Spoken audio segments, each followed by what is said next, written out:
think it's not possible. And then you see yourself. That's also it. Why don't you put it here and then you can... I think the cable is not long enough.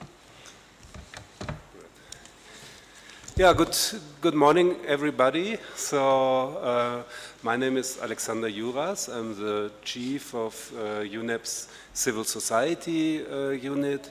Let me start by apologizing that we start the meeting late, and I think we even could start the meeting a little bit later because people are still coming in, but Joyce, acting director of UN Environment, of course, she has many other appointments today, so we have to go ahead. Those who come late, they will have the opportunity also to see what has happened here on YouTube. So they can later go home and look the speeches.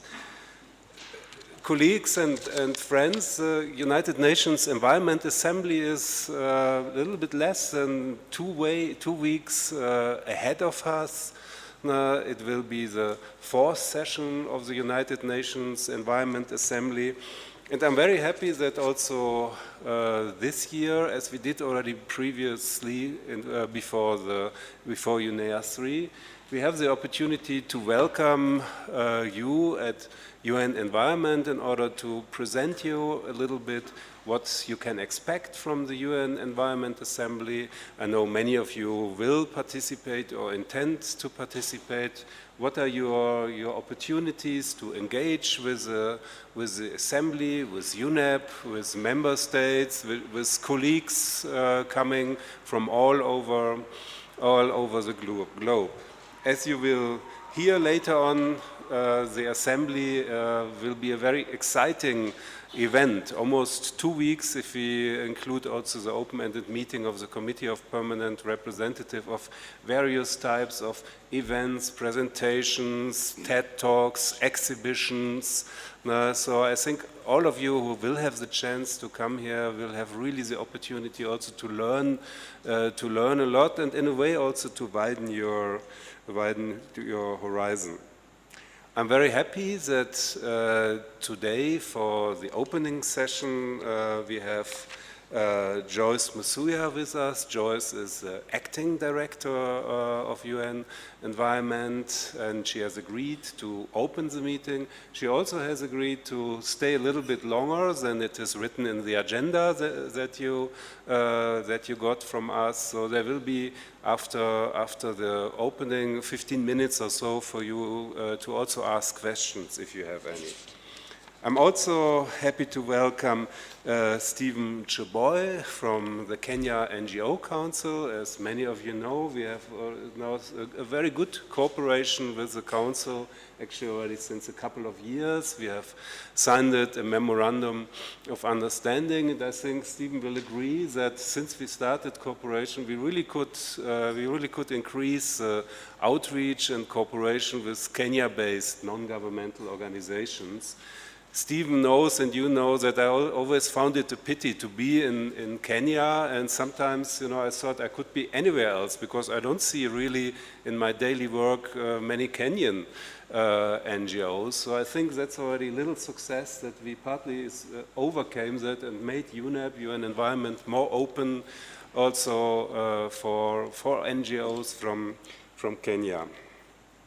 So, without further ado, I would like to start the first session, the opening, and I would like to give the word to Joyce, please. Thank you. Thank you very much, Alexander. Good morning, Stephen, as well. Let me recognize you and thank you for your strong partnership. Habari za asubuhi, karibuni sana UN compound. Na mjisikie mko nyumbani. Nimefurahi sana kuwa hapa. I will translate for those who don't speak Kiswahili.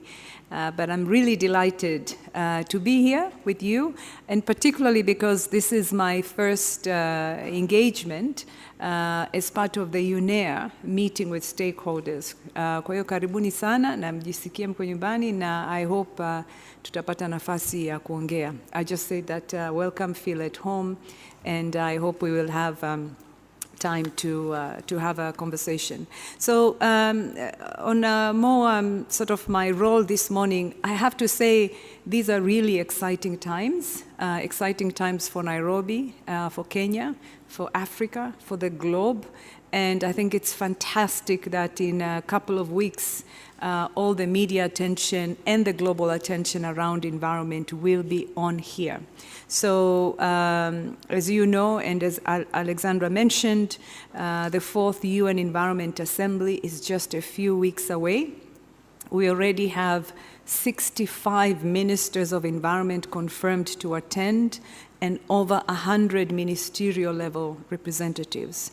As of now, we have more than 1,700 delegates that have registered to participate in this remarkable but also exciting menu of dialogues, conversations, discussions, and expositions.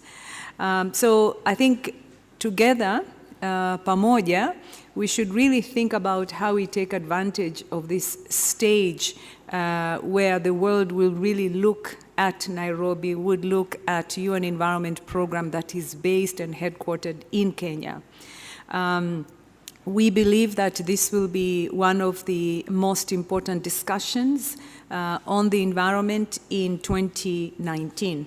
But also we have to credit you and your colleagues across the world for the role that you have played and continue to play on the environment agenda.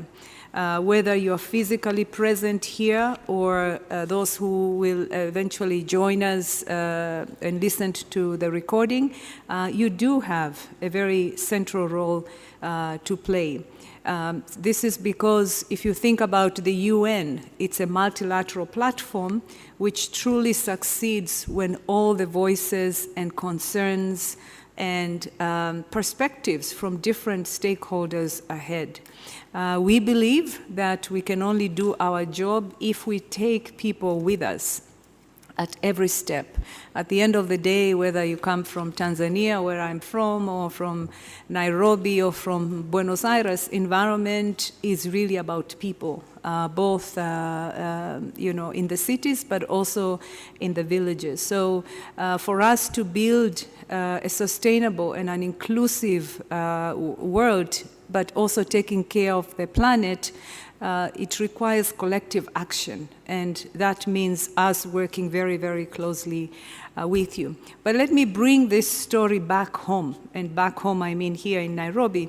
Last weekend I was walking in Karura Forest and marveled, not for the first time, but really I was reflecting on how blessed this country is, but also Africa in general when it comes to biodiversity. I have lived in North America, I've lived in China, I've lived in South Korea, but I was born and raised in Tanzania. And when you walk through a tropical forest like Karura, and whether you see a monkey or a bird or a butterfly, it brings back home the message that we are actually quite well endowed. And it's upon us to take care of the environment for the sake of our children and grandchildren. So I think the city of Nairobi is a perfect place to have the Environment Assembly. It is also, for me, one of the most powerful examples how the cities and future can live together, that you can go to downtown Nairobi, but also you can go to Karura Forest and take a walk and see monkeys and connect with nature. And it really, the credit about Karura Forest, what is also unique and special about it is how it came about. It was the vision and hard work, as you know better than some of us, of Nobel laureate, our late sister, Professor Wangari Maathai, but also with a strong support from the civil society that made the forest, but also the biodiversity agenda even extra special and unique. So Kenya has a very long and historic tradition of civil society activism for the environment. And that's why we're looking forward to hearing your perspectives and for you to bring your perspectives to the UN Environment Assembly. As you discussed today your critical role at the Assembly, I will ask you to continue putting pressure on demanding that we, as a UN agency, but also governments, craft resolutions with resolve. Resolutions that do not forget we are serving people. Bring ideas, innovations, and solutions from the grassroots to our forum. This is something that you do well, and you have shown that you can make a difference using your voices. Continue to serve as the powerful advocate for the excluded in our discussions, to remind us what we have signed up in our UN Charter when we chose to come and work in this unique multilateral platform. So let me end my opening remarks with a statement in Kiswahili. You know, the Tanzanians like methali. I will translate for those who are not very fluent in Kiswahili. There is a Kiswahili methali that says mito ikinenepa ni kwa sababu ya mito mingine. Ukitazama kama ni ziwa Victoria au ni bahari, ni mito mingine inakuja inaleta maji na mto unakuwa mnene. What that means is if river is high, it's because other rivers are feeding into the bigger river or the ocean, and you are part of the river. We bring one side of the water, and you're bringing the other side of the water, and to make this river called environment even at a higher level. So asanteni sana, and I look forward to having a brief conversation with you before I go to my next meeting. Asante. Thank you very much, Joyce, for this very inspiring remarks. And now I would like to give the word to Stephen. Stephen, please. Okay, ladies and gentlemen, good morning. Before I make very few remarks, allow me first of all to recognize Joyce, Alexandria, and other invited guests and facilitators, but also recognize Ellen, who we have been working closely, Paksha and Kaduyu, who also we work closely, and many of you. And allow me to say that this meeting is coming at a very critical time, as Joyce put it well, that we are heading to a very important discussions, global discussions, that is UNEA 4, and from where we sit as the National Council of NGOs, being an umbrella body that brings together all registered NGOs, whether national or international.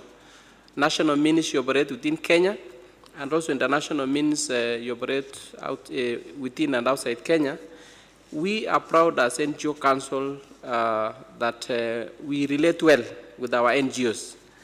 And at this time, allow me to also sincerely appreciate UNEP through the civil society unit, that we have had a very good relationship to see that our NGOs who work on environment are doing their best through the necessary support, capacity building.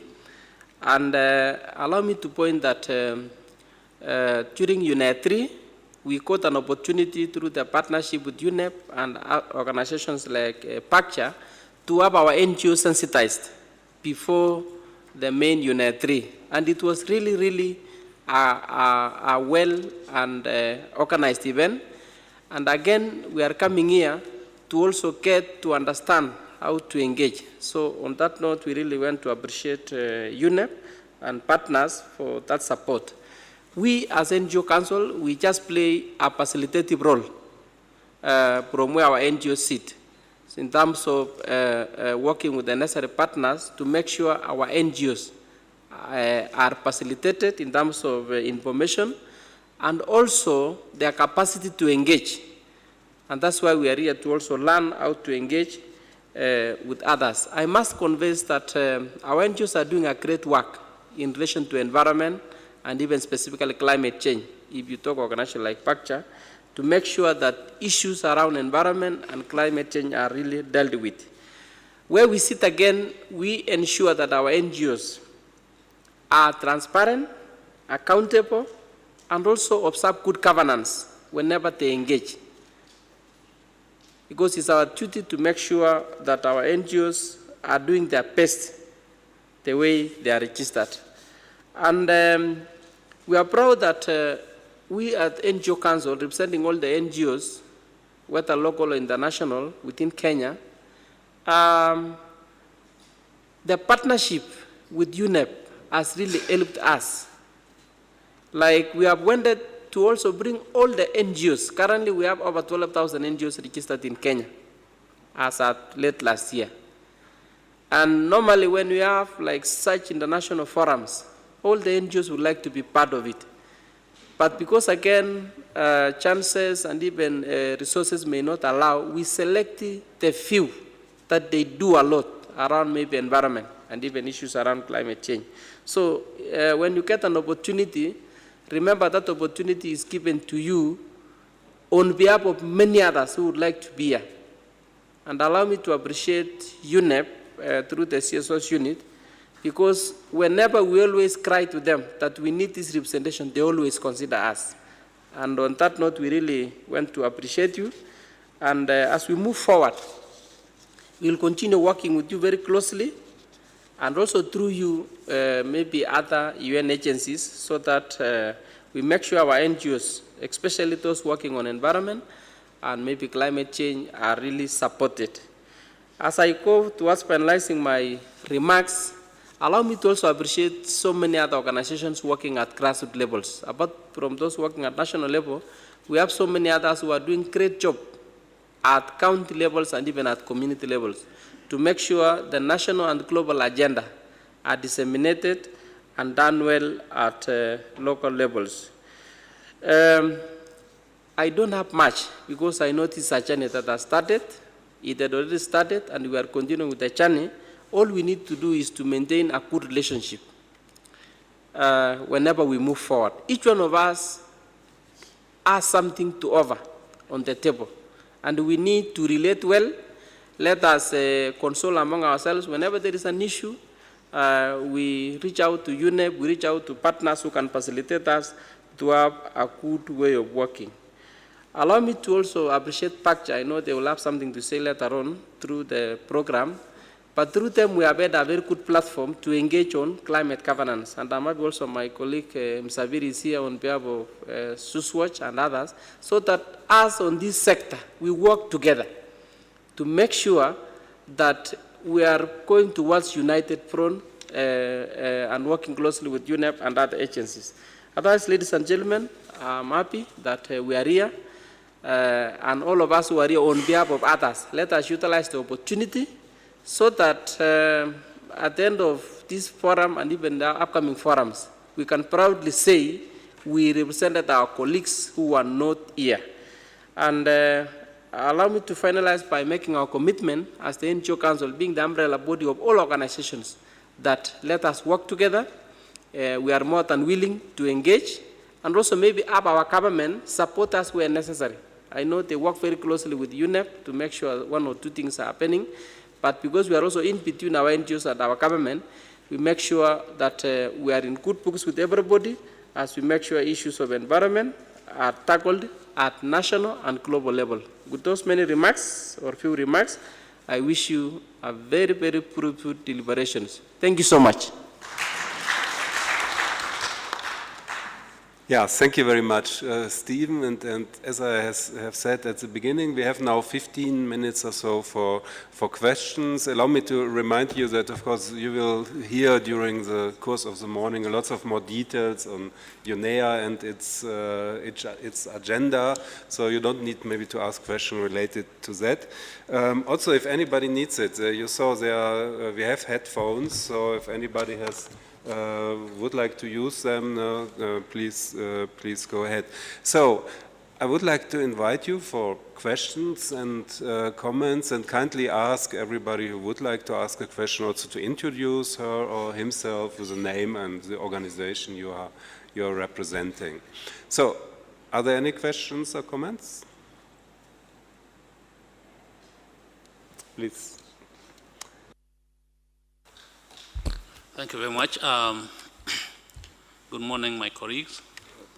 I think this is a very important forum where we expect UNEP, the NGO unit, to brief us on what are expectations of the UNEP 4 with regards to the outcome of the UNFCCC, which was held in Katowice, and the African Union. What is it that the civil societies are expecting from this major group? The other thing is, I thank you, Madam. It's nice to you. This is our your first meeting with us, but we want you to look more on how we can engage more civil societies, especially the grassroots level.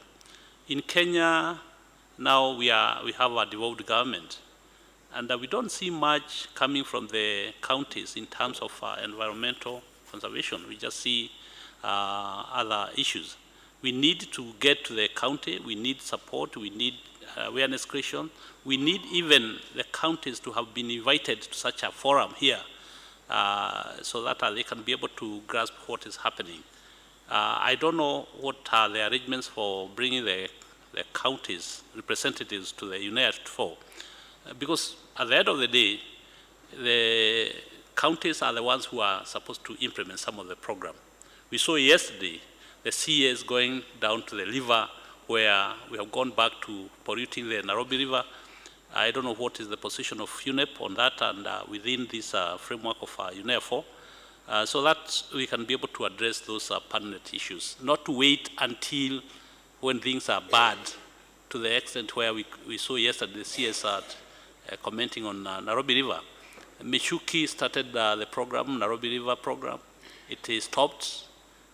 We know there are some officers in the government who are still working on Nairobi River. What is it that they are doing? We need to really pin down the governments, and this is the work of the civil societies. So we need more support from the UNEP so that we can be able to have a bigger voice on that. And also thanks to the NGO Council, you're doing a good job, and I think on the side of climate change, I think we need to enhance that one and link with other environmental programs. Thanks very much. Thank you very much. I will collect 3 questions or comments and then ask Joyce and Stephen to respond. I just forgot to say I'm Frank Msafiri from Sustainable Environment Program. Sustainable Environmental Development Watch, SASWatch Kenya. We are accredited to UNEP. Any other question or comment? Please. Thank you very much. My name is Samo Karidi. I got an organization called International Center for Information Awareness. Also, I am the director of National Council of NGOs in Kenya.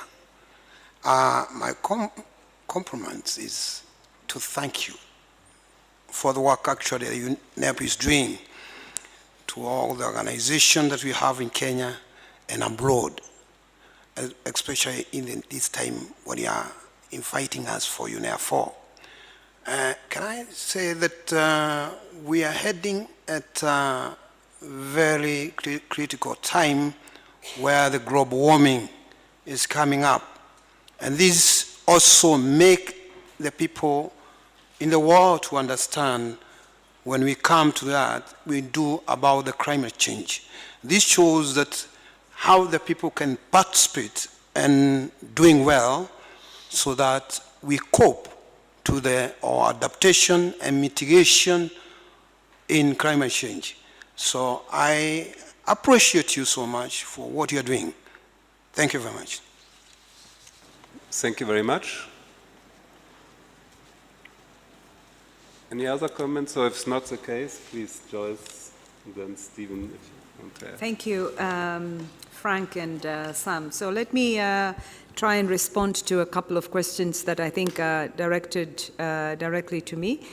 First, there was a question from Frank on the expectations of UNEA. So I will let Alexander give you the details, and I'm glad to see on the program there is actually a little bit more fleshed out on what the expectations are. But I'll tell you my own perspective from where I am sitting.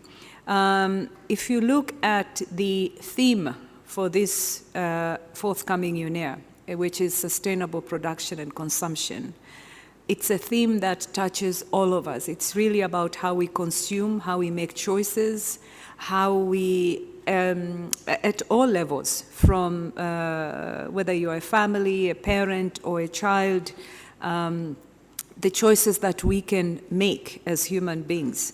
There are also opportunities for example, the governments to set up the right policies to provide sustainable production and consumption. And one of the things I think we should not take for granted, for example, when it comes to Kenya, everywhere I travel, people admire the fact that Kenya took the stance of banning single-use plastics. I can tell you that is not a common phenomenon, even in some of the bigger, more developed countries. So the question really is, how do we build on some of these very good examples led by the Kenyans, bringing the Kenyan perspectives into the conversations to help inform and shape other countries' perspectives on sustainability issues. The issues around plastic pollution. You know, recently, I think some of you, I saw you at the flip-flop media launch. That, again, elevated Kenya's profile and leadership at the global level. So I would leave the expectations to Alexander, because we've discussed on where you can really add value to UNEA for. But what I would say, from where I'm sitting, I would say bringing the grassroots level. And I really appreciate the comment you mentioned about county.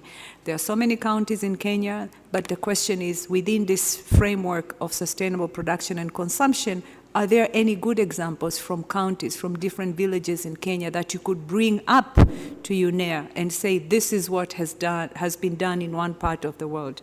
But I would let Alexander respond to the specifics expectations. On grassroots level engagement, yes, we hear you. We work, as you know, with Stephen, who has been really a good champion for us. So I would let Stephen continue. What I can say, and I'm glad to see some of my colleagues from the Africa department are here, pull us. You know, if you invite me to come to a county, if my calendar allows, I will come. I wasn't aware about the Nairobi River issues, but I would let Mohammed, who works in the Africa office, but also covers Kenya, if he can comment on that. As you know, our interventions are guided by member states. So we work very closely with the Ministry of Environment, with the Ministry of Foreign Affairs, and in different aspects, particularly here in Kenya, we recently actually the Ministry of Defense as well on forestation, the forestry sector. So we respond to demand, but also we advocate. But on the specifics of Nairobi River, I would delegate it to Mohammed or anybody else from the Africa department. Thank you. Thank you, Joyce. Stephen, do you want to add anything? Yeah. First of all, allow me to appreciate the comments by Msabiri and our colleague Samuel by saying that they are very good comments. Joyce, at this point also, now that I'm coming on the floor again, allow me to appreciate UNEP for the necessary support to the CSO's unit. I'm saying so because it's not easy in some cases to have a strengthened unit to support a sector, like us in the civil society or even the NGO sector at large. So I must also maybe make an appeal that as UNEP family, you could continue strengthening the CSO's unit within the UN family so that they can cope up with so much expectations from the sector. There are so much expectations from us to the unit, of course to you through the unit, and probably as we move forward, you could find a way of maybe supporting them so that when it comes to maybe grassroots representation, us at the NGO Council with partners like, for example, PACCHA, we have had representation and engagement at grassroots levels to make sure that our NGOs at grassroots levels get to have the national feeling that at least something happening in Nairobi is felt at maybe one corner of Kenya, like for example, northeastern, south region, or even north region, and across the counties. because the main work actually is at county levels, is at grassroots and at community level. And I'm happy that all the NGOs I've talked about and many other CSOs and CBOs work at community level. All the organizations we have been able to register through our NGO coordination board are doing a tremendous job at grassroots levels. But now when it comes to global engagements like maybe through UNEA, it's good to have representation. And I know because we still have time, and it's a request we had made earlier, we need some of them to be part of that. And I already know those who have applied, there's maybe the unit are also doing something to have representation. And I want to call on partners with resources to support such efforts, grassroots representation, so that when we have global processes like that, goes on well.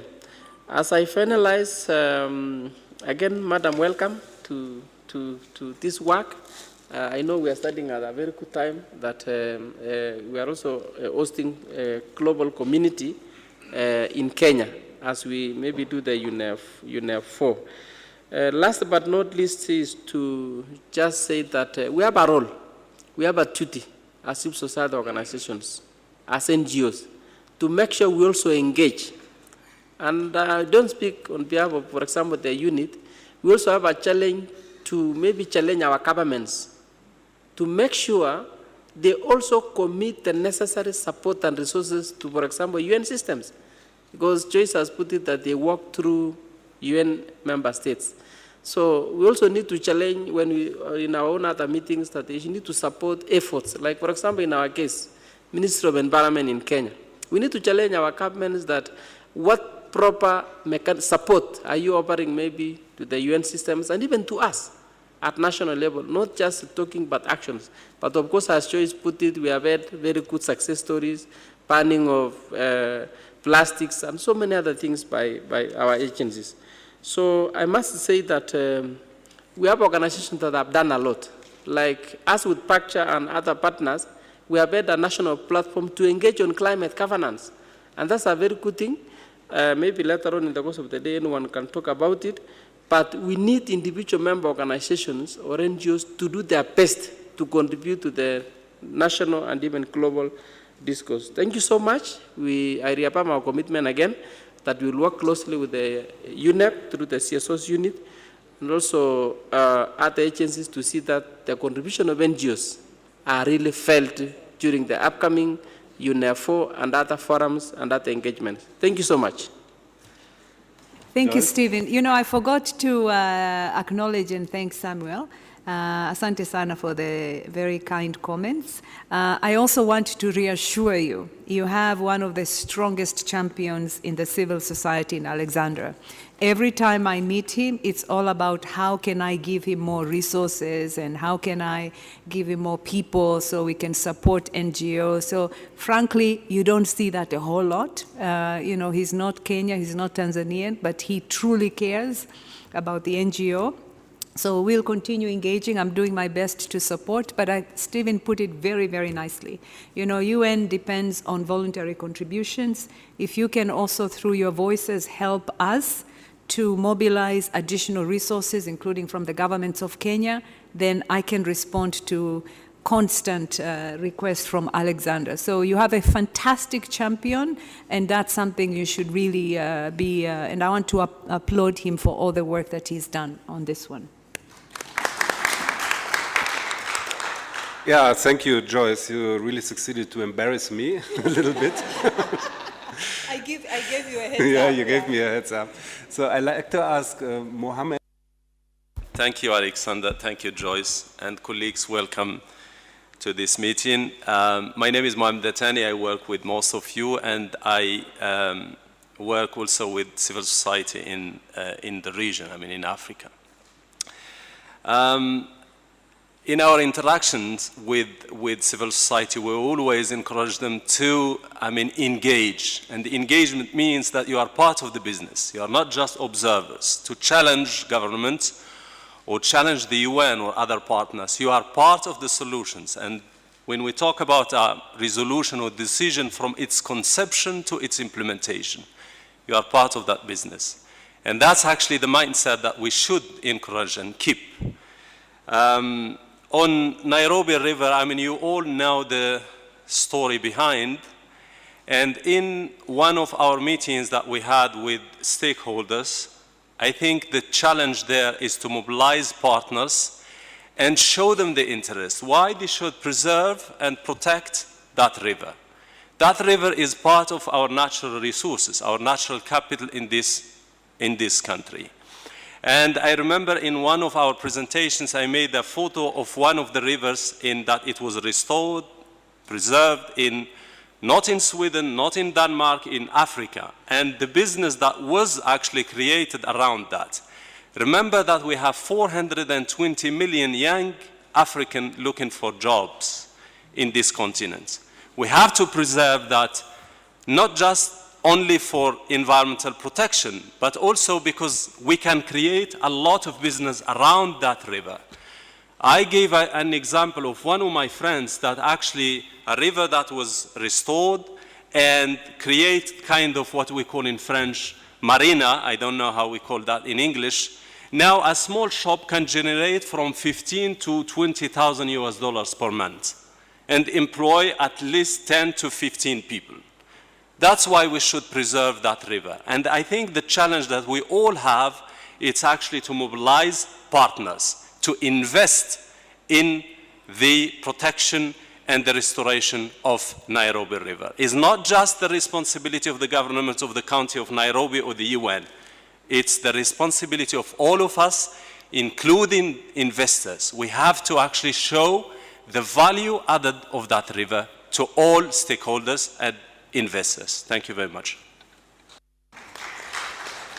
Thank you. Thank you, Mohammed. I know that I still owe an answer, and I will come back to that, but let's use the time with Joyce. We have just, I think, a few minutes left, so please. Thank you very much. My name is Griffin Socheng. I'm from Center for Environment, Justice and Development. It's an NGO here in Kenya, and also I'm also the co-chair of the NGO Major Group Facilitating Committee. Mine is just a comment. Of course, I'll be sharing a presentation later, but I just wanted to comment on the issue of, for example, the implementation. I really want to look at the opportunity that exists, that even at the NGO Council can work with the UN environment. And I'm looking at the Kenya Country Program. I know in one of the key documents that to be adopted at the UNEA is the implementation of the Towards Pollution Free, which was it's an implementation plan. So I'm trying to look at how the Kenya Country Program can work with the NGO Council to really move into the implementation, because really for Kenyan NGOs through the council, they can play a role. Look at when they come to UNEA, for which opportunity can they use to now do the implementation. Awareness creation through such kind of briefing is very important, but again, opportunities they can take towards implementing the activities so that we can spread this, and being that Kenya is the host of the UN environment, you can look at very good opportunity for implementation, going beyond the resolution adopted, but the implementation is key. So challenges like the pollution that we see in Nairobi River, all this, I'm sure many NGOs through the council can look at projects or activities they can do to really address the challenge of environmental challenges. Thank you very much. Thank you, Professor. Yeah, mine, I'm John Oiruga, the founder and managing trustee for Interwaste Research and Development East Africa Trust. Thank you, Mr. Alexander. Thank you, Joyce. Thank you, the Council. Thank you, Mohammed, of African region, and everybody else concerned with the environment in the planet. I am very grateful for hearing such words from our head, who is Joyce, telling us that we all need to participate and we shall get support from her. Thank you. Yes, Nairobi River. What do you talk about Nairobi River? Leaving Dandora dam site, which is considered the dirtiest dam site in the world. That concerned me. I was there in the city hall those days when they started putting rubbish to the quarry dams, quarry pits, those years. Today is the biggest, dirtiest dam site in the world. And we find UNEP, the headquarters of the good governance as far as the environment is concerned, based in Nairobi. We need to change our thinking. When talking about Nairobi River, don't forget about Dandora dam site. And not only Dandora dam site, what after other African dam sites? We are registered here. The Interwaste Research and Development is registered in Kenya. But we focus in Africa. I'm talking about dam sites in Africa. We need to look at those issues which can harm us and our generation to come. There are much more to talk about this. I have given, thank you, Alexander. Your secretariat is wonderful. It has supported me. I was just a young trust recognized by UNEP just the other day, accredited. But I'm happy that you are accepting my voice because I was lacking the forum where I could voice my concern. Thank you, Joyce. God bless you. And God bless Africa and our planet. Thank you. Thank you very much. So I'm afraid our time for the first session is over, so I just want to give a last chance to Joyce and Stephen to say a few words, and then we close the first session. But we will have lots of time until lunch to still discuss these things. So Joyce, please. Thank you very much, Alexander. And thank you so much, colleagues, for very passionate and constructive feedback, suggestion, for example, on implementation. And I will let Stephen respond to that because I think he's much better positioned to do so. I would absolutely agree with what has been said. Resolutions are good, plans are good, but even better is actually getting them implemented and show results. So I would let the council representative speak about the awareness. Professor, asante sana for the very passionate plea about Dandora dump site and really for educating me and giving me the materials before the meeting started. I would look into it. We exchanged business cards and Alexander will respond. But I actually think exactly the kinds of issues you have raised should be brought up and maybe together look at how do we, as one minister from Latin America told me, how do we convert trash into treasure? There are many, many examples in the world. For example, I'm glad you visited South Korea.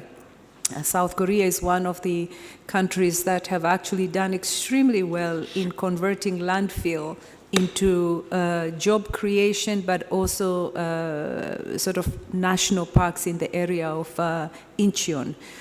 So I think also where we can work together is for us to see what are the global examples that have worked well in dealing with the kinds of dump sites you're alluding to, and what type of lessons and technology and experiences we can share. But I think your voices, again, with the government, with the city government, do matter. We can play our part, but also let's work together, because you have even bigger influencing power sometimes than we do. But I will let Alexandra respond to the specifics on how we can do it. I'm really sorry that I have to leave and rush to another meeting, but I'm really looking forward to continuing this engagement. This is my 6th month in Nairobi.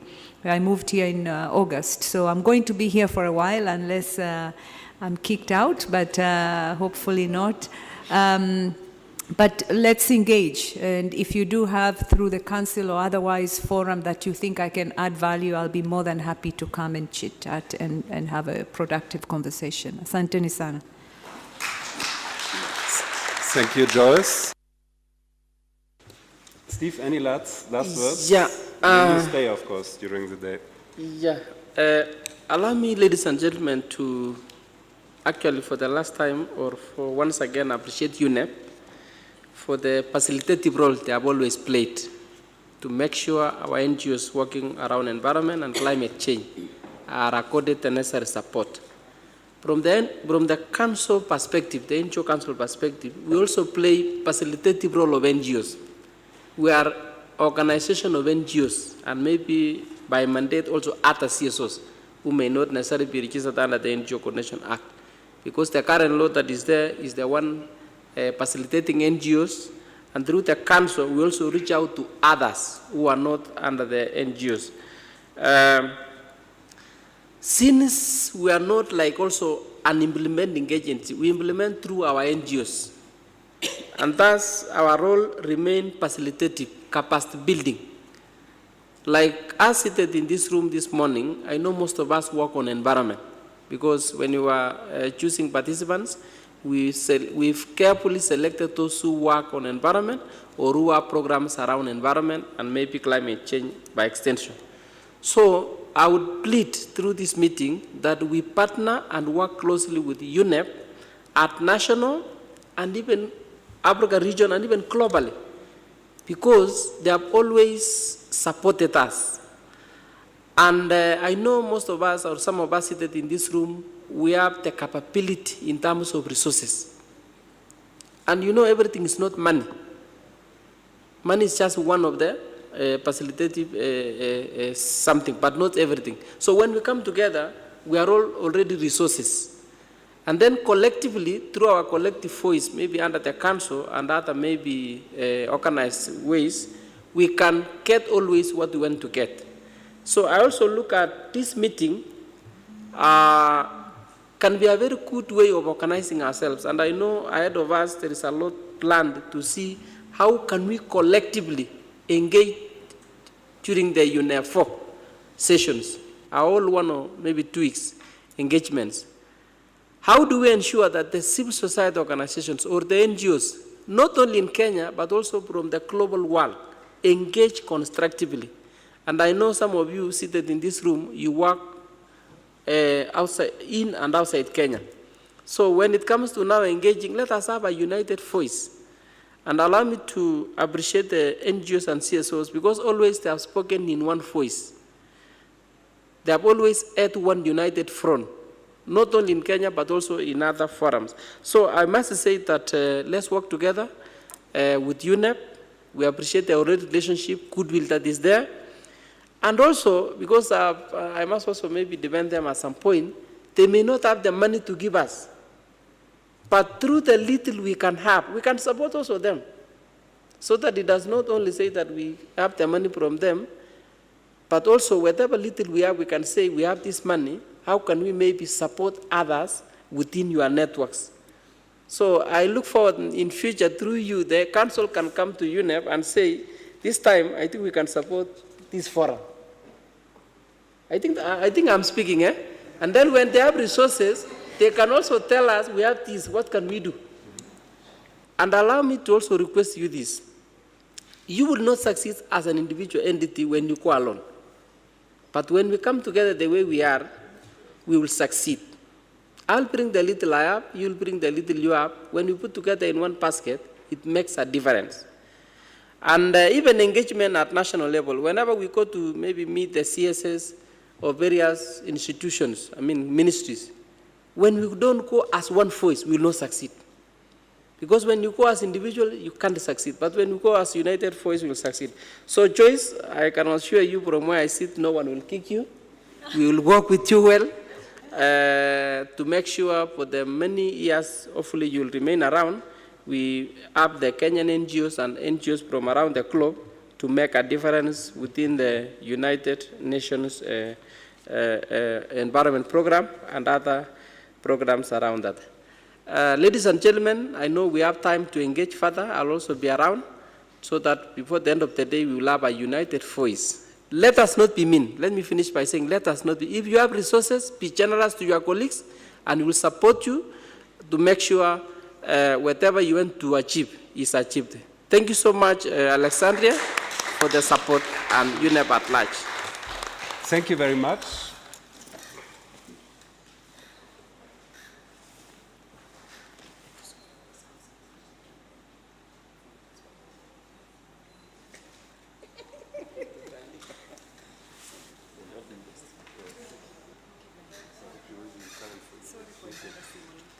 No, okay, maybe Lozina, you can come here. Yeah, colleagues, while preparing for the next session, let me maybe quickly give an answer to the outstanding questions. One question was, what do we expect? I think we will discuss, you will hear now also what we do expect from UNEA. Lozina, also Josiah will talk about that. So maybe let me answer to what I expect from you.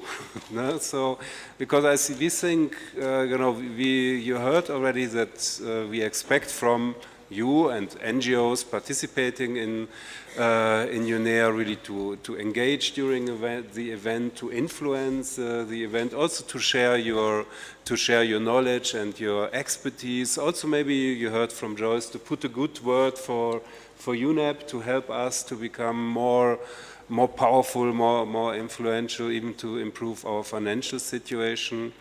What we also expect from you is to be our ambassadors. So after UNEA or in between, also to go out to your constituencies and to let them know what's happening and maybe discuss with them how can you translate that what happened at UNEA into the regional level and even into the grassroots level. Another question was on the role of counties, or let's say local authorities. I completely agree that the counties are very, very important, and I'm looking forward maybe after UNEA maybe to have a similar event with Kenya county directors, etc., to talk a little bit about the environment. I'm sure we can also organize that in cooperation with the NGO Council. So I think it was a very important document. Last but not least, if you allow me, we talked about Nairobi River, the dump site, and of course we all know that there are many of such problems, and the UN Environment Program is not in that sense an implementing agency which would go to a specific dump site to clean it up and to do such type of problems. We also work in the whole world. We happen to be located in Nairobi, but we work globally. So UN is not really in that sense an implementing agency which does projects on the ground, but what, for instance, a very important program we have is a program dealing with the rule of law.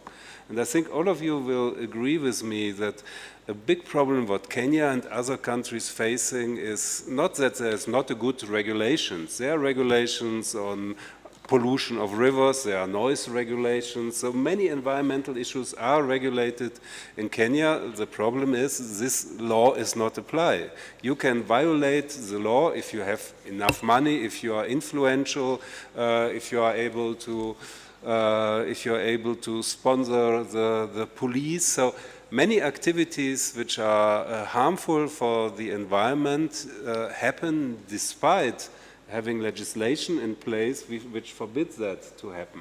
So one way how we address this issue in UNEP is that we work with countries helping them to strengthen the rule of law. We work with judges. A big problem in Kenya, for instance, is that judges used to be not very much aware about the environment legislation and how to apply it in the court.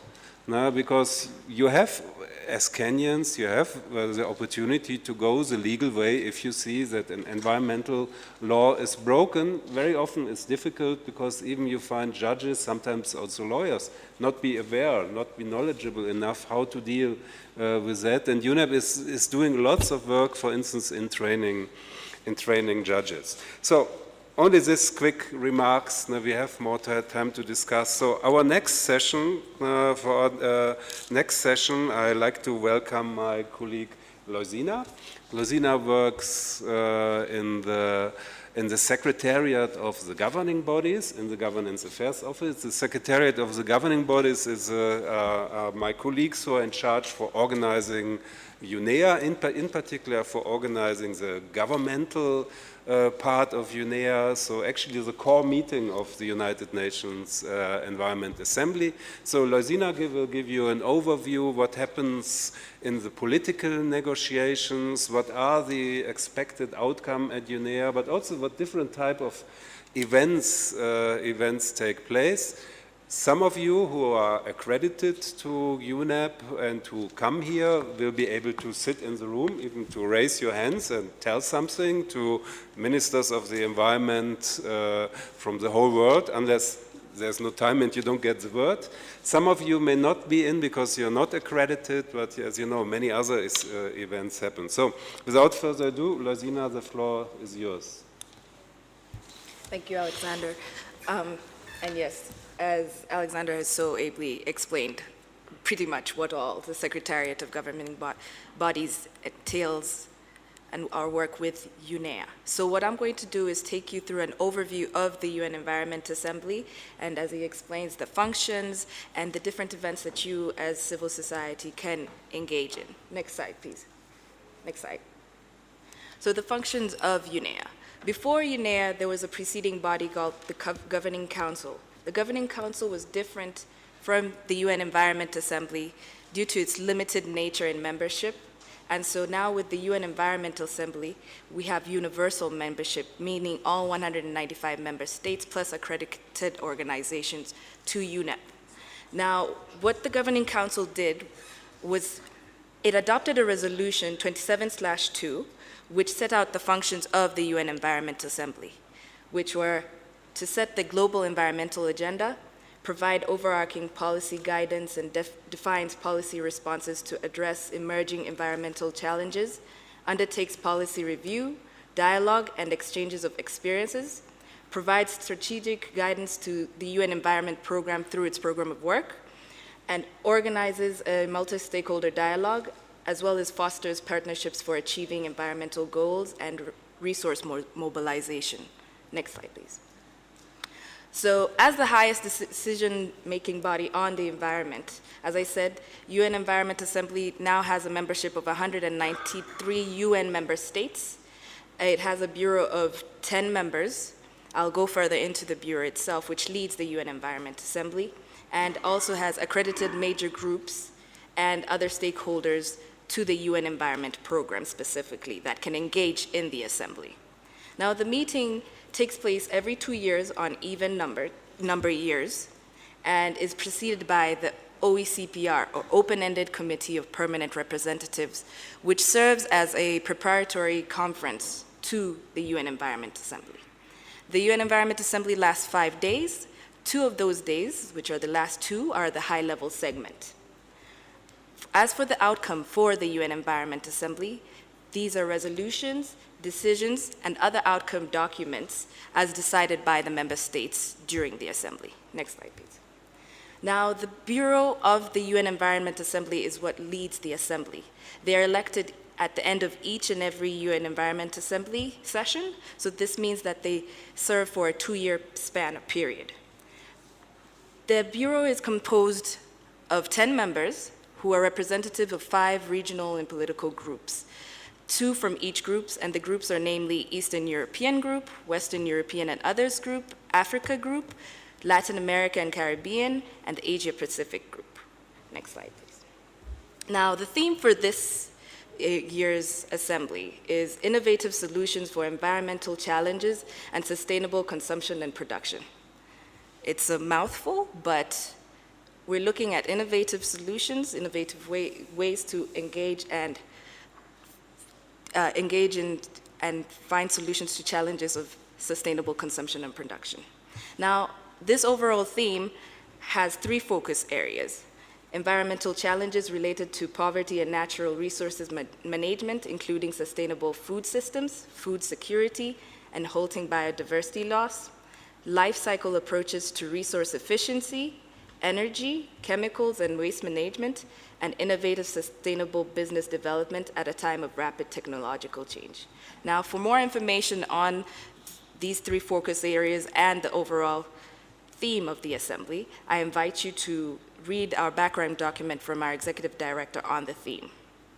Next slide, please. Now, on the different elements of the Environment Assembly, for the whole week, from the 11th to 15th, we have different sessions. There's the plenary.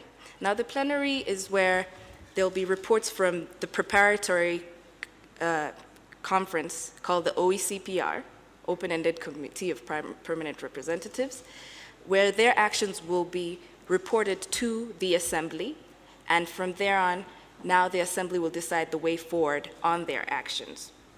Now, in this plenary session, only accredited organizations are able to engage. From the plenary, there is the Committee of the Whole. If there are any resolutions, draft decisions that still need to be negotiated from the OECPR, the Committee of the Whole is what takes this on. The Committee of the Whole is chaired by a separate chair of the committee that is nominated by the Bureau, and the current chair of the committee is the Ambassador of Brazil. And so with this, the chair decides to go into drafting groups, where a different drafting group will negotiate on different resolutions that has been brought to the Committee of the Whole. Now, with this, only accredited organizations can engage in these drafting groups as well as the Committee of the Whole. In parallel, from Tuesday to Friday, there are national statement sessions. With these national statements, these are a platform, an opportunity for ministers, a select few of accredited major groups and stakeholders, UN bodies, and specialized organizations to voice their commitments on the environmental agenda, not only limited to the theme at hand, but what all their countries, counties, even at local level, what they're doing to further push on the environmental agenda.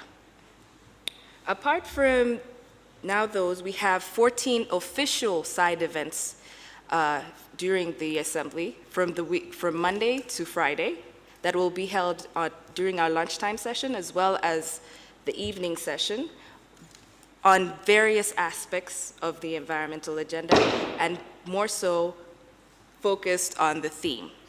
So this information, I have provided links later, you'll see them as to where you can see where you all can engage. This is not a closed session, so not only accredited organizations, but all organizations are free to engage in these side events.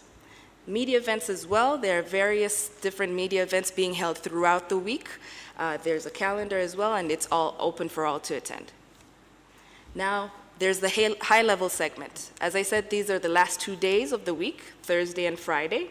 Only accredited organizations can attend, and this also includes the national statements, that I had previously said, and further being broken down into also leadership dialogues. For this year, there are 3 sessions on leadership dialogues that address key issues relating to the theme of the Assembly and to the implementation of the UN SDG goals, Sustainable Development Goals. These are only being held on Thursday and Friday, Thursday evening and Friday morning. Now, there's also the multi-stakeholder dialogue being held on Thursday, 14th March. My colleague Isaiah will speak more onto that. But this is an opportunity for ministers and leaders from civil society, business community, and international organizations to engage with each other and interact and exchange views on priorities, best practices, challenges, and actions relating to the overall theme of the Assembly. This here is now just a basic structure of what all is going on during the week of UNEA. Furthermore information, I know this is a lot to consume right now, but this you'll be able to see it later on the website and also on YouTube as they had communicated. Next slide, please. Now, as for the outcomes of the Assembly, with the Assembly, the main outcomes are the ministerial declaration, which is a political declaration of the Assembly, resolutions and decisions which are considered in-session documents where member states submit their draft resolutions that they would like to be considered by the Assembly and negotiate on these. They are at times related directly to the theme, but sometimes they're not, as long as they're on environmental matters. Now with these documents, they're located on our PaperSmart portal, but for this only accredited organizations can access these documents since they're still being negotiated. But once they have been adopted by the Assembly, they're in the public domain and they will be put on our website, the UN Environment Assembly website. As for other official documentation, such as the agenda and various reports of the Executive Director for the meeting, they're already in public domain and are on our Environment Assembly website, and the link is provided. I've also attached other links that could be of very good use to you for participant information and all these other different events that you can all attend and not just limited to accredited organizations. Thank you.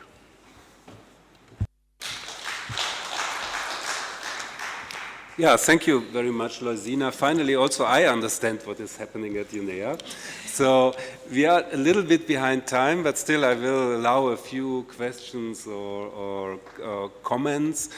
As Loisina said, that was maybe a handful, so lots of information. You can revisit the presentation, which we will share with you, all the links. And partly, of course, if you come first time to UNEA, this time it's also a little bit learning by doing. So once you are there, it will almost naturally, you will understand what's going on there. So are there any questions or comments? I should also say, if any question comes to your mind later on, just write us an email and we will respond. Good, that seems to be not the case. If something comes to your mind later, please ask it. Also Loisina and Giselle will be with us. So our next presentation, our next presenter is Josiah Otieno. Many of you know him in my team. He's dealing with civil society from Africa. So Josiah will tell you a little bit, give you actually the whole overview, because UNEA is much more than the core event which was presented to you by Loisina, but it almost became now like a festival. There are many other events and exhibitions around. Sometimes, as I said, a little bit hard for me even to remember what all is happening there. So Josiah will give you an overview and also tell a little bit like, you know, where doors are open for any of you to participate and where maybe the access to the meeting is restricted to NGOs which have accreditation status. So, Josiah, the floor is yours. Morning, colleagues. So, my name is Isaiah. I work at the Civil Society Unit. Alexander is my boss. So, I'll take you through participation of civil society at UNEA. Next slide. So generally, I'll give you a brief about the assembly and the associated events, more on open-ended meeting of the Committee of Permanent Representative, otherwise known as OCPR. Lucina has discussed about this. We'll talk more about Global Major Group and Stakeholder Forum. This is a preparatory meeting for civil society on how they can engage during the UNEA. We'll talk about a green tent. This is a tent specifically for civil society participants. This is where you can meet, you can to synergize and to strategize on how to engage during UNEA. Sorry. So making this a success, we had some partners, the government of Estonia, Germany and Finland. And then we had partners from civil society as well, just as Stephen had mentioned earlier. We had civil society organizations that are accredited to UNEP that actually contributed to the participation of civil society organizations at UNEA. So we have ANAO, otherwise known as African Network for Animal Welfare. Actually, they are the ones who donated the green tent that will be used by civil society during UNEA. We have Pan-African Climate Justice Alliance. They've been our partners in drafting of the Global Major Group and Stakeholder Forum agenda. And we'll be having a party after the Global Major Group, the GMJSF, on Friday. We'll be having a reception in the evening. They contributed to that as well. And we had Norway as well. So generally, this is how the schedule of the assembly looks. We have the OCPR on 4th to 8th of March. We'll have the Global Major Group and Stakeholder Forum on 7th and 8th of March. Science Policy Business Forum on 9th to 10th. UNEA, the actual meeting will be from 11th March to 15th of March. Multi-stakeholder dialogue, which will be on 14th of March. The green tent will be up and running from 11th of March to 15th of March. So we have, in fact, we sent you, for those who are accredited, we sent out a schedule of the events that will be taking place in the green tent. We will send a reminder as well so that you can have a look at the events that might be of interest to you. We have the Sustainable Innovation Expo on 11th to 15th. I'll explain more on this as we go ahead. Faith and Art meetings, 11th to 15th. Sustainable SDG Innovation Talks on 11th to 15th as well. Then Marine Litter Partnership on 11th to 15th. One Planet Summit is a one-day meeting where we'll have the French president in Kenya. Unfortunately, this is, I'll give you more information, but this is a kind of invite only. It will happen on 14th of March. And Cities Summit, which will be on 13th of March. So open-ended meeting of the CPR actually will be from 4th to 8th, as I earlier mentioned. Unfortunately, the access is only for accredited organizations to UNEP. Here you'll have an opportunity to make interventions, have your voice heard, but this will be at the discretion of the chair. So we have we have 9 major groups that we work with. The NGOs is so diverse, so they had to be broken down into kind of 9 categories. So they're called 9 major groups. We have women, children. I'll share the links on all the major groups. So each major group usually go through an election process where they elect 2 representatives per major group. So because every organization can't speak during UNEA, otherwise the meeting will take 2 months, what happens is they send representatives to talk on behalf of other organizations. So for example, women will have a representative. So during UNEA, these representatives kind of, after consulting their constituents, they come up with one statement and they're able to represent them during UNEA. So they have seats, 9 seats, 1 plus 1. And then we have regional facilitators as well. UNEP has 6 regions. We have Africa, we have Europe, we have North America, Latin America, we have West Asia and Asia Pacific. So for each region as well, the civil society usually nominate or elect 2 representatives as well.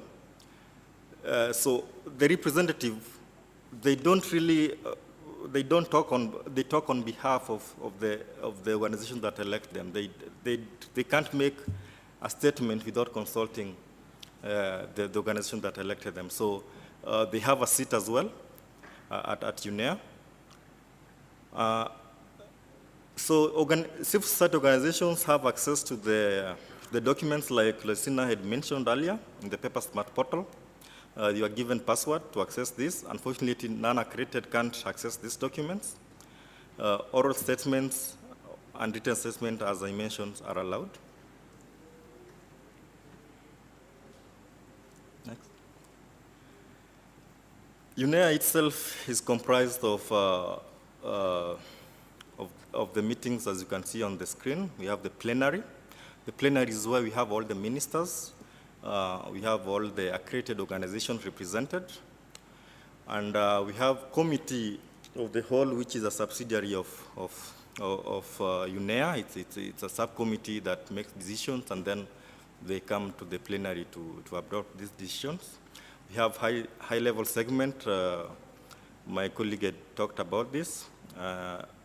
Multi-stakeholder dialogue, which is only access is only for accredited only, unfortunately. So, but global major group and stakeholder forum, all are welcome, non-accredited and accredited. Yeah. So just to talk more on UNEA itself, this is your chance to really make your voice be heard. Talk, meet other organizations from other places, other parts of the world, know how they're doing other things there.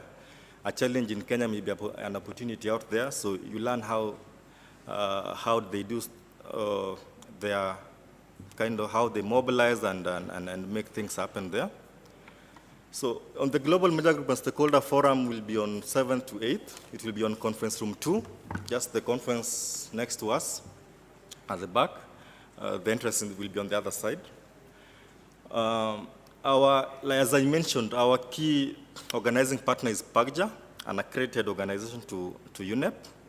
Actually, Helen, who is here, and she'll be making a presentation about this.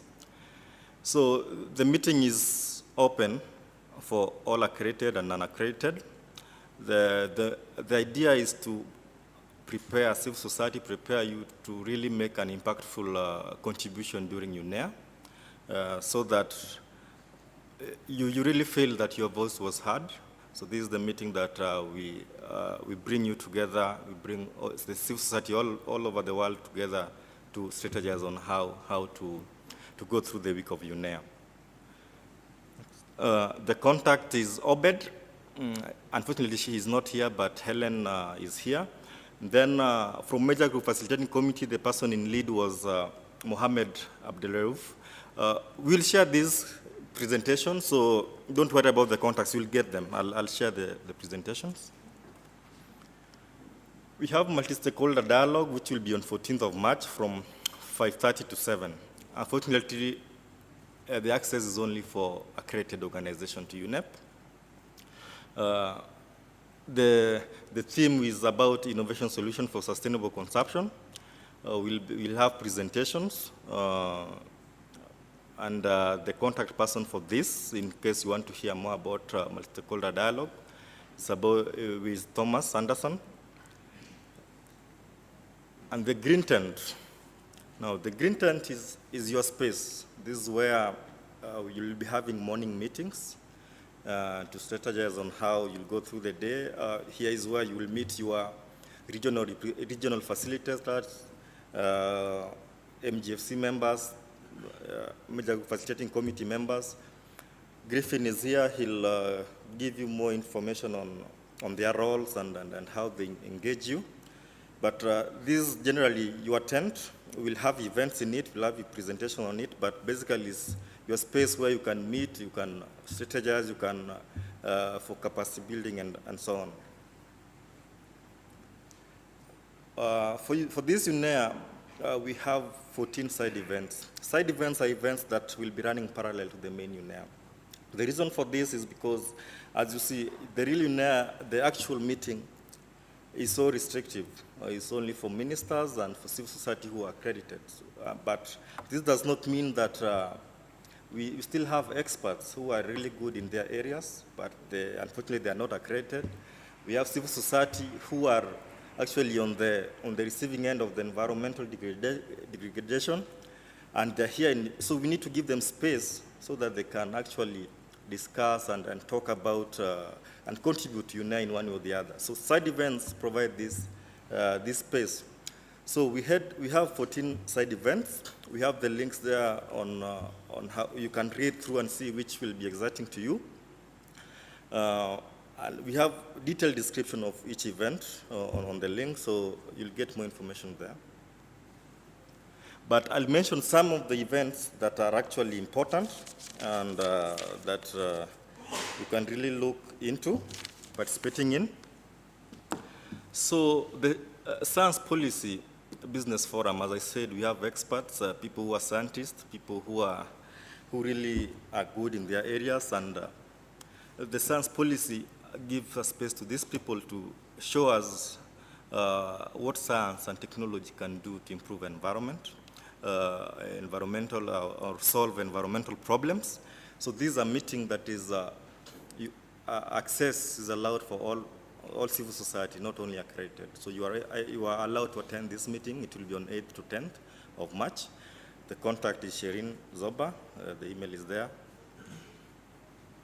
Sustainable Innovation Expo. As I have mentioned, you realize that, or as the speakers before mentioned, environmental problems can't be solved by governments only. We have to pull together all of us, including the private sector.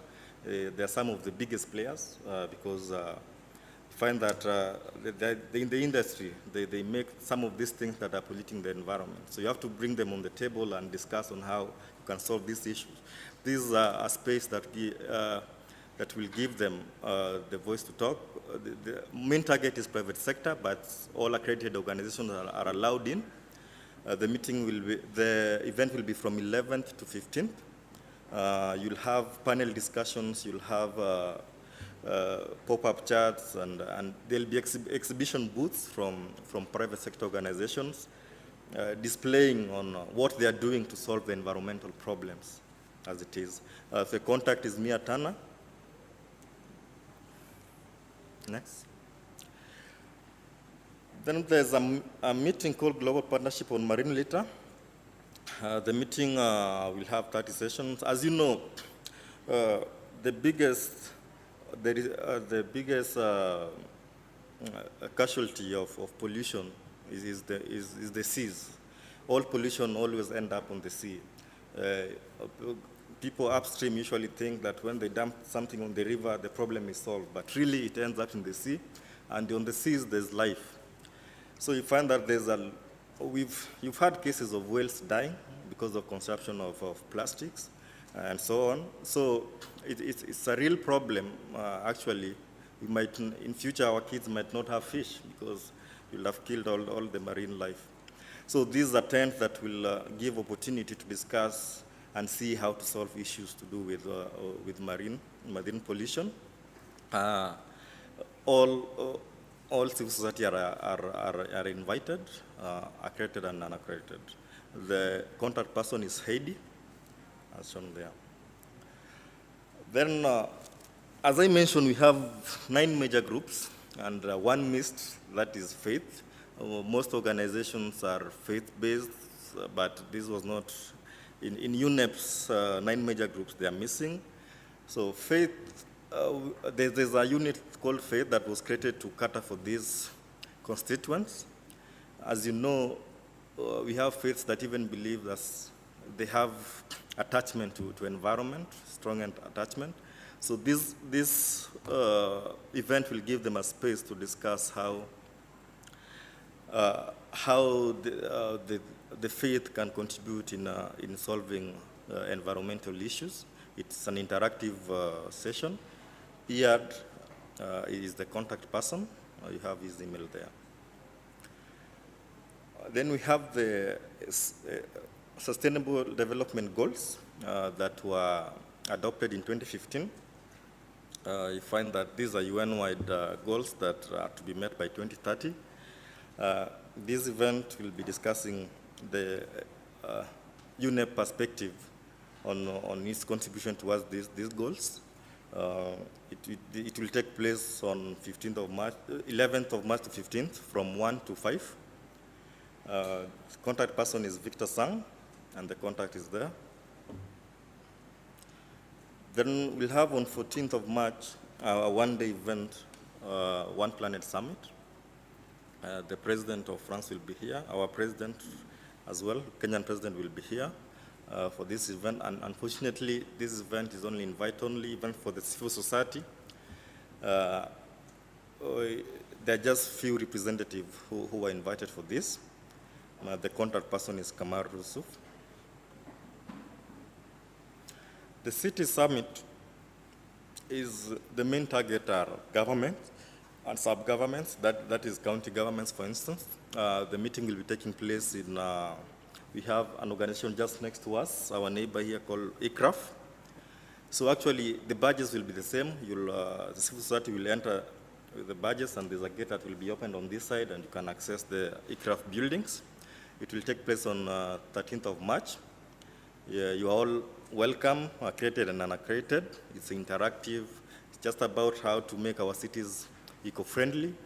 Talk about what my colleague there was talking about, the waste in the cities and dump site and how to get clean water and all that. Contact is Martina Otto.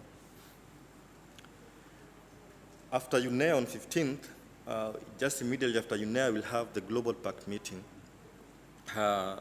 The Global Pact meeting is, this will be the second session. The first session was sometime in January. Unfortunately, this meeting is only for ECOSOC accredited organizations only. So there's a difference between UNEA accredited organizations and ECOSOC accredited organizations. Or organizations that have attended some of those meetings that are listed there, United Nations Conference on Environment and Development, the World Summit on Sustainable Development, United Nations Conference on Sustainable Development, and United Nations Summit for adoption of post-2015 development agenda.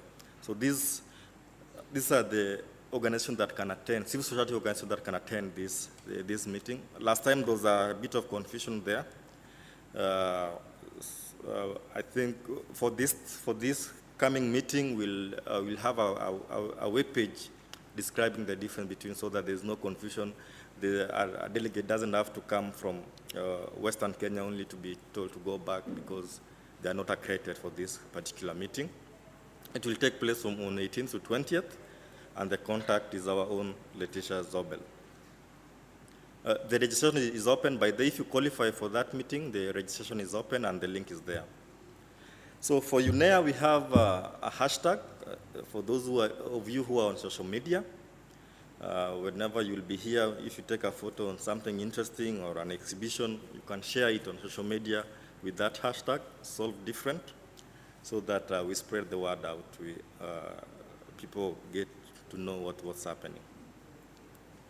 We have shared some links on UNEA website, our own website, and the upcoming meetings, and we've shared the link to UNEA registration. It's ongoing still, if you've not registered. Just to say this again, that the deadline for civil society registration will be on 25th of February. So kindly, if you've not registered and you are intending to attend UNEA, please do as soon as possible, because we are very strict on the deadlines. Yeah. Yeah. Thank you. Yeah. Thank you very much, Josiah. I think anybody who comes here should not be bored during UNEA, because there will be something for anybody. So whatever is your preference, your area of work, even including if you work with a faith-based organizations or approach, you will for sure find something interesting at UNEA.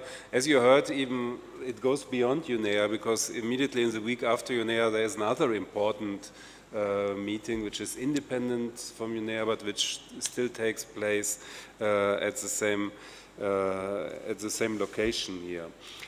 Before I open the floor for questions, allow me also to give a very short presentation myself, which is in the agenda.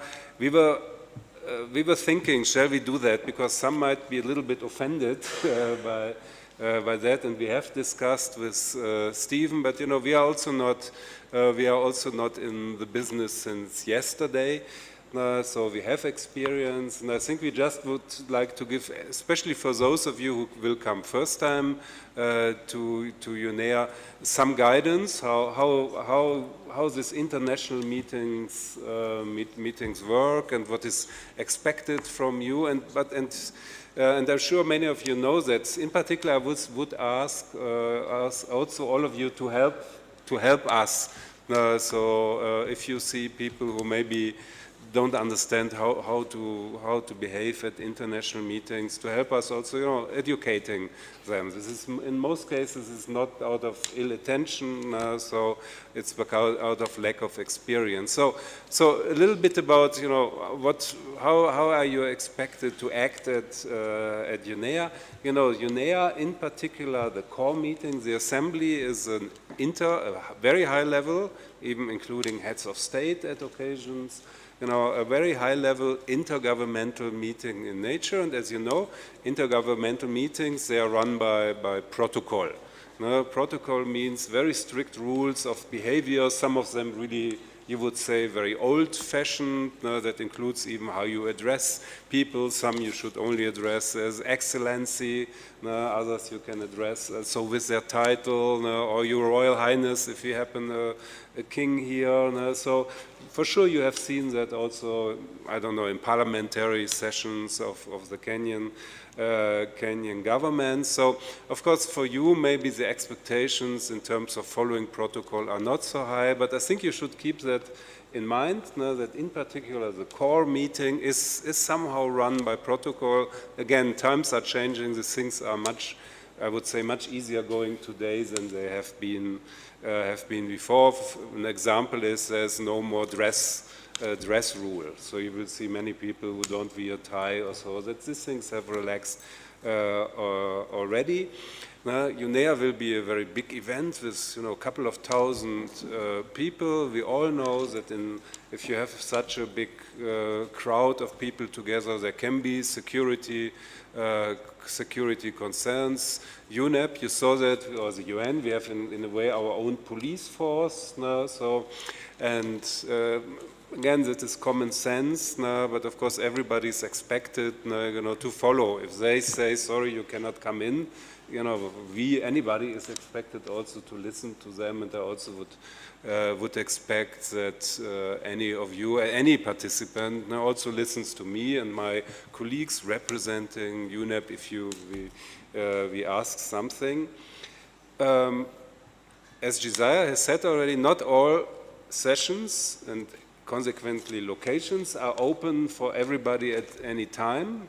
So in particular the core meeting of UNEA, there are restrictions, so it is only open for, in terms of NGOs, for accredited organizations. So anybody coming to UNEA will get badges, similar to this, I think. It's the old UNEA badge, and these badges have color codes. These color codes help the guys at the entrances to see very quickly, okay, are these people allowed in the room or not? So, and you will also understand what you are, where you can go in and where not.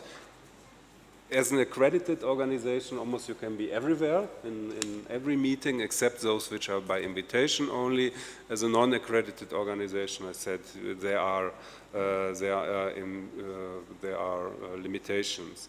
During meetings, the rule is, but again, that is common sense. If you want to speak, you have to notify the chairman. You can do that by pressing a button here. Sometimes that's also, you have to listen. There's a special invitation. The chairman might say, okay, now I invite especially NGOs to make statements. And of course, you only should make a statement if the word is given to you. Usually it's done electronically, so you will not be even able to at least use the microphone if the chairman hasn't given the word to you.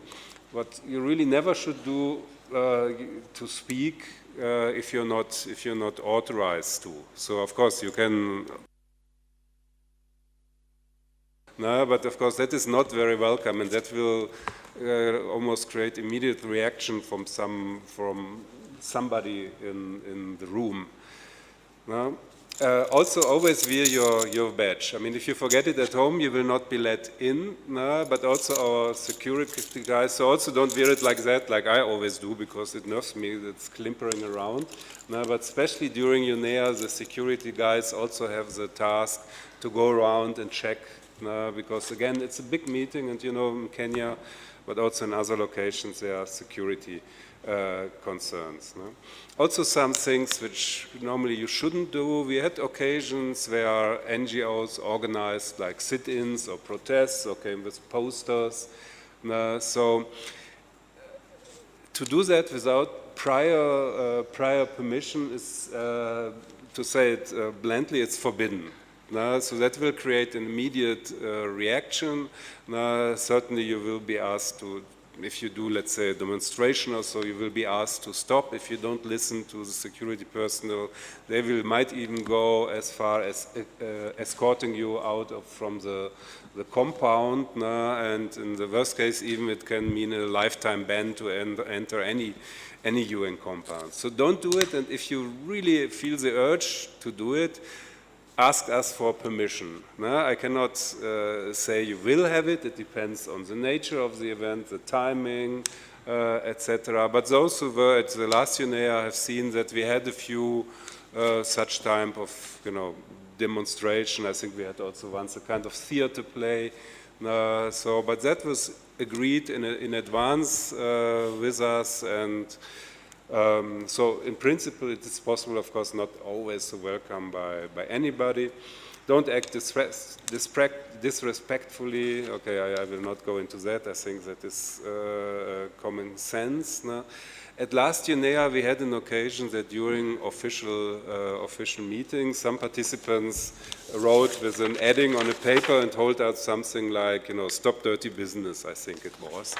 Now, we didn't react on that, but that is actually a conduct which is not allowed in the meetings. Now, I think some also just used their laptop. They wrote in big letter the same and then turned it around, which is borderline. They used their laptop. Now, again, this is not welcome. As a person, I say, okay, sometimes people might really get upset on something, but you might face reactions. At that occasion, we didn't do anything, but there can be also a reaction that the security guard comes and asks you to leave the room. Or you are asked, stop that behavior, in particular if that is with governments in the room. So that relates to follow the protocol, follow the way how such meetings are conducted. Otherwise, you might face, there might be consequences.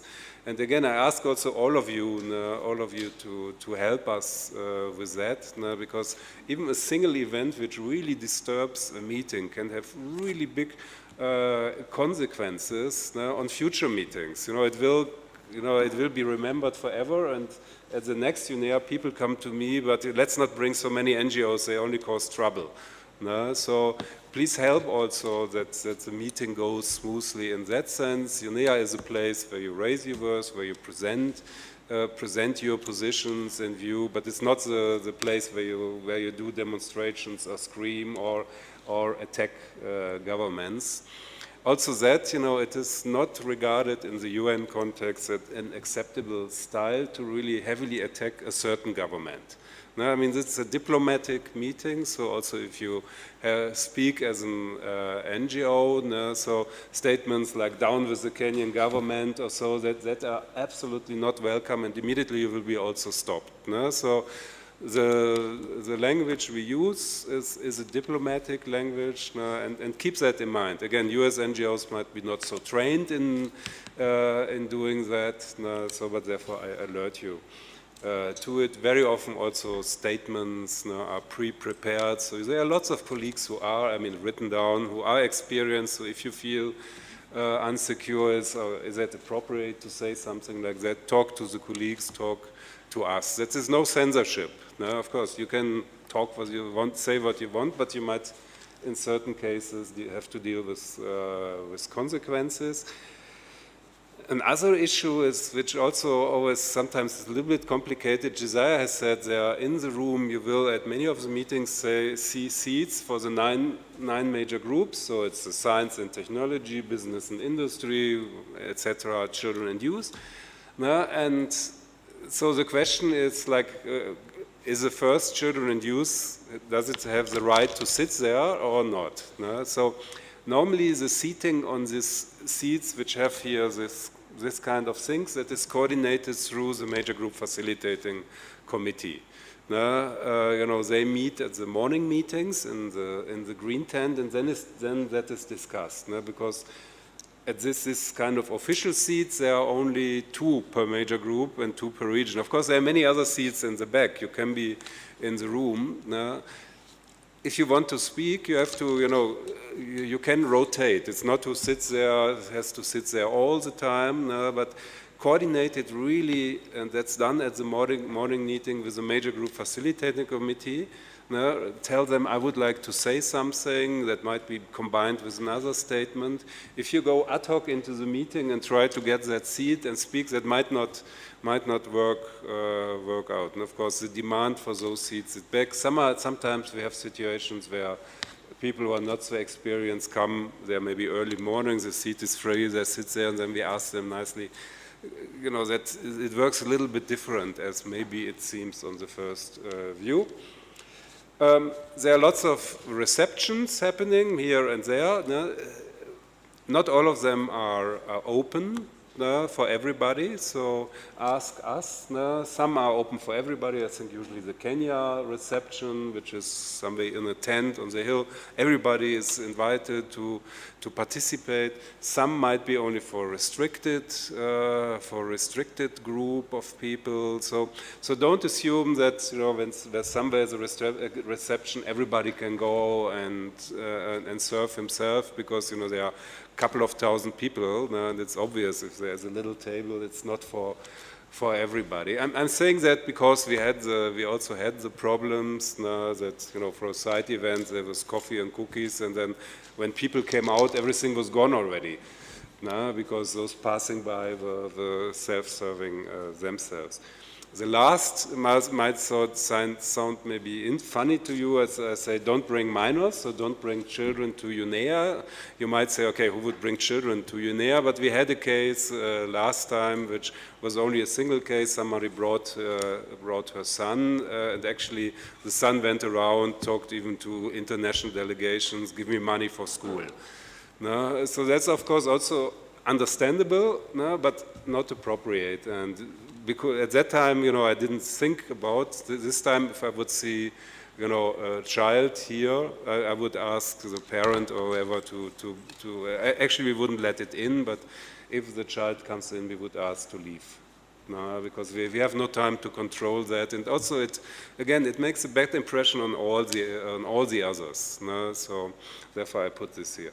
So again, don't see it as I don't want to be you know, offensive in telling these, but this is it is based on experience, or actually mostly on a single one person doing that. But again, one person who falls out of the crowd can really be the thing what you remember.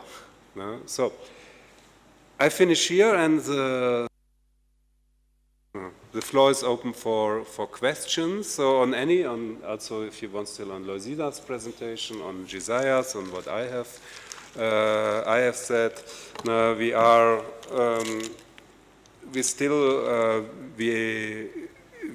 a little bit behind time, but I think we caught up. So at least I would give 10 minutes for that. So please, any questions or comments?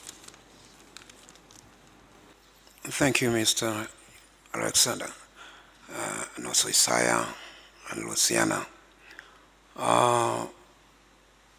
We, as a Council of NGO, we have that case that we heard that it was something had happened here before. And yesterday we are talking about it, and we also have chosen some people to be in this sprint, to be looking those who misbehave in the UNEA fall. And I'm sure we are all aware of that. Thank you very much. Another thing is, Mr. Isaiah, that we have a case where the people, they try to register for UNEA 4. But the time they try to register, they register it well, but then no reply. So they have been sitting, waiting for the reply. Not yet. So that's my question. Thank you very much. Thank you. I take 3 questions and then we answer. So please, Gertrud. Thank you.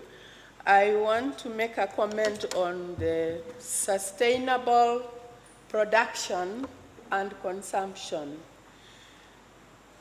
I would add, rather than just the innovative solutions that we are seeking, I think we need to come up with more practical solutions, and urgent for that matter. I'll give you an example of Kenya banned the use of plastics.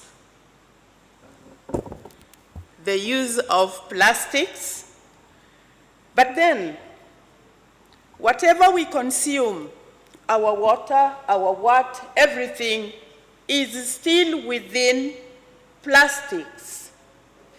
Does the Kenyan consumer know that actually what he consumes or his consumer habits have serious impact on environment? Or we just pass a policy and then we sit back and wait for that policy to happen? So we give it a serious thought this time about production and sustainable consumption. Thank you. Any other comment or question? Okay, then let's respond to those 2 and then something comes to your mind. So, Josiah, you want to answer on the registration? So, thank you for the question. So, we usually approve our process registration as they come. And to be honest with you, we get a lot of registrations. Like right now, we have 800 for civil society. Letitia, who is there, is always working around the clock on this. So what we can promise you before the budgets, before 1st of March, you'll have received at least a feedback on this. Yeah. Yeah, regarding sustainable consumption and production, and where you said it's not only technical, and it's also not enough to just put in place a law. In particular in countries where, as I said before, where the rule of law is not always applied, so where you can break the law and there are not necessarily consequences. So at UNEA, I mean, there will be lots of talk about that. I only would like to highlight one event, which is the multi-stakeholder stakeholder dialogue, which is called Innovative Solutions for Sustainable Consumption, but the focus under that title will be on social innovations. So that stakeholder dialogue will be really about how can we, change behavior, or how can we also introduce different new behavior patterns so that maybe our children do things not the way than we do them, to achieve more sustainable consumption. So in that dialogue, for instance, we have quite a good mix of people. We have business representatives. For instance, there will be a representative of IKEA. Some of you might know it. That's one of the biggest furniture company in Europe. But we also have NGO representatives, or a lady dealing with sustainable fashion, making cloths from recycled materials. So already a quite interesting group of panelists, and I hope there will be. We will not solve the problem there, but as you will see, also that aspect will be addressed at UNEA, and I'm sure the multi-stakeholder dialogue is not the only event where also this question of behavior change, of social or societal innovation will be discussed. Any other comment or question? Please. Still remain Gakunga, John Waweru Gakunga of International Interwaste Research Development Trust. I am commenting on the area of plastic. Plastic is a man-made product. It was through scientists who have made that product. Thank you for banning plastics in Kenya and in Canada, in where many other countries. I have, information about the countries which are intending to ban. And my question is, guys, this is a very powerful institution. Are we asking, while banning the plastics on our planet, in seas and wherever, are we thinking of at least pushing towards dialogue with scientists to ask them, this is the problem, how can we solve this problem for the years to come, not only for short term? I think I asked that question within this complex one time when we had Professor Wakungu as a minister. I remember addressing that same question. But I still repeat and say, we need at least to have a dialogue with the scientists to ask that we need some accommodation.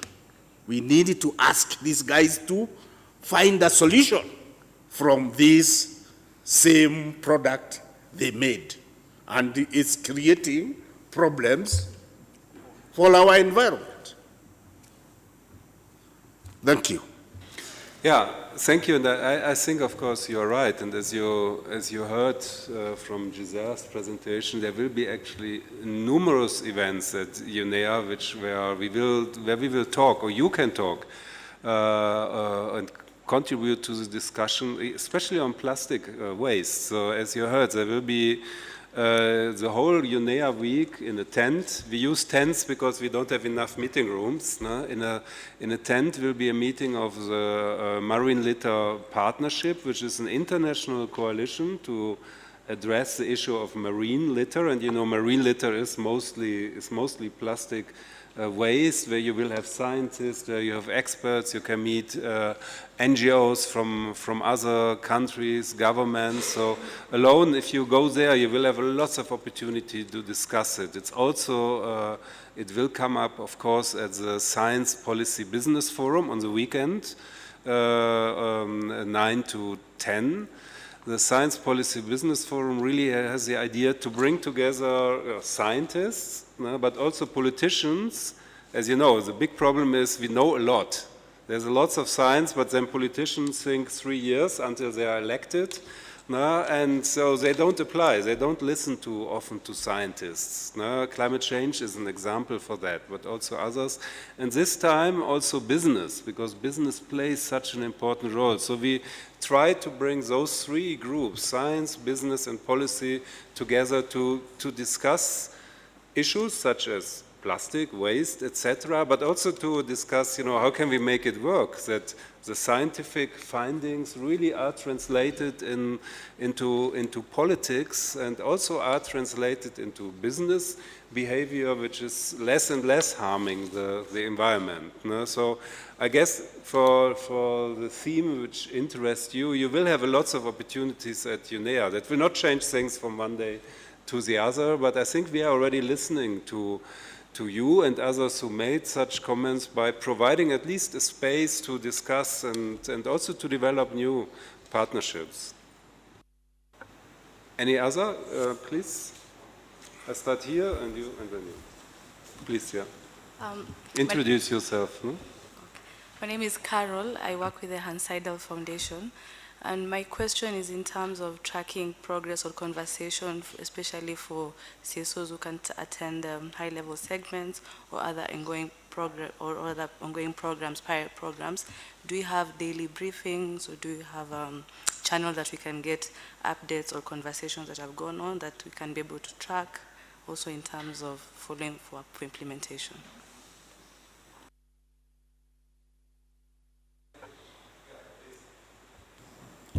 Thank you so much. My name is Haduyu Michael Nyongesa, and I work with PACJA. I just want to add to what she said, and I'm happy that Mohammed is here. Last time when we attended, at least the media room was a little bit not available to the journalists, and the one that was availed was a bit, not all journalists were gathering there to give at least feedback and having a single portal whereby people can access information easily. I hope this time we will improve on that. And maybe finally I can thank and say that at least this time I've seen that the vetting process for CSOs who are supposed to attend the process, at least has been upped, which means we are going to have quality discussions and quality engagement. We are weeding out people who are just claiming to be doing something and they're not doing something. So I know the deadline is not yet closed, so I just want to encourage that the process of vetting to be taken a notch higher, so that people who really come to engage in the process are people who've really done something on the grassroots, not just people who are not talking and not doing anything. Thank you. Thank you. Yes, my question is to Isaiah. What's the criteria of rejecting an application? Because there's a friend of mine who has applied twice, and he always gets rejected without being told reasons of his rejection of the application. Thank you. Thank you. Josiah, you want to answer first, and then I'll... Thank you for the question. So the person in charge of approving civil society organizations is actually in the room, so I'll give her so that you can get it from the horse's mouth. Thank you, Letitia. Thank you. Good morning, everybody. Letitia Zobel. I'm part of the team in the civil society unit. I'm not sure what exactly the question was because I didn't hear you properly, sir. But you were wondering the reasons for rejections of applications, and were you making a reference to one particular person? No, it's just a friend of mine. I found him complaining. A friend of yours? Yes. Okay, well noted, sir. Well, it's quite simple. We have registrations coming in from people who indeed, as our kind previous speaker was also mentioning that sometimes cannot prove, not only are they not accredited to UNEP, so this might be one criteria, but they will also attach the wrong identification notification letter that has not been signed by any official and seems to be not even stamped, signed, or on an official letterhead. And firstly, and thirdly, and maybe most importantly, they have in their work no relation to environmental matters or sustainable development. Those are the three immediate reasons for rejections. And of course, we also had funny cases who registered twice or 3 times under different names. I don't have to go into details. Yeah, but obviously those people will get rejections, and when we don't see an immediate, especially an immediate connection to the environmental cause or an interest to collaborate and cooperate in a constructive manner in UNEA, and there is no close link to our themes, then considering the overwhelming interest that we have received with over 800 civil society participants up to today, we take the liberty to reject. Thank you. Thank you, Letitia. Maybe to add that, we have limited space, and the UNEA is a global meeting. Of course, for Kenyan NGOs, it's very easy to participate. So we have to put there some cap. Otherwise, the balance would not be good. We would have 100 NGOs from one country and 1 NGO from another. That can create difficulties in the discussion. So it can also happen because when we see, okay, it's really getting too much, the room gets so full, the whole balance of the meeting, because there's a lots of consensus decision among the NGO. When we see that there is a danger, we put a cap, and we might even reject persons that you would say, but he fulfills all clarifications. That's all criteria. That's of course the reason why we work together with PACJA, with Kenya NGO Council, so to minimize it, and so that we reject as little as possible, but understand there's limited space, and some might have the bad luck that they are rejected as your friend even more than once. You want to say something, yeah, Mohammed, please? No, just on the same. I think we need to look at the big picture. This is a global forum, and Africa, which means 54 countries, are represented through a group, Africa Group. Those are representatives of countries, of member states, who will actually make those decisions. The role of civil society, as I said, and from my interaction with civil society in Africa, 2 things. 1 is to influence, and 2 is to network. If we are coming to UNEA, we are coming to influence those decisions and make sure that your voice is here, there, and you influence the decisions through your interaction. It doesn't matter if that will happen in a room or in the corridors. Some NGOs are more efficient in the corridor than in the room. 1. 2, it's networking. It's very important also to network, because we will have policy, science policy business.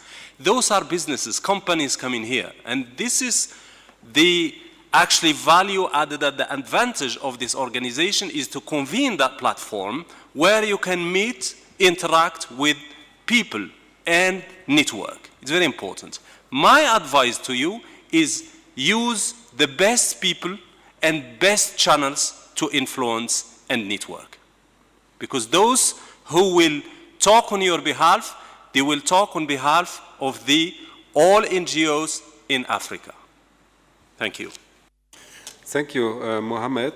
There are still some outstanding answers. So one is you ask about how the coordination will be working. So Partly it has started already, no, because we have, as you know, what we call the major group facilitating committees. These are the 2 elected representatives per major group. They meet regularly, I mean, via teleconferences.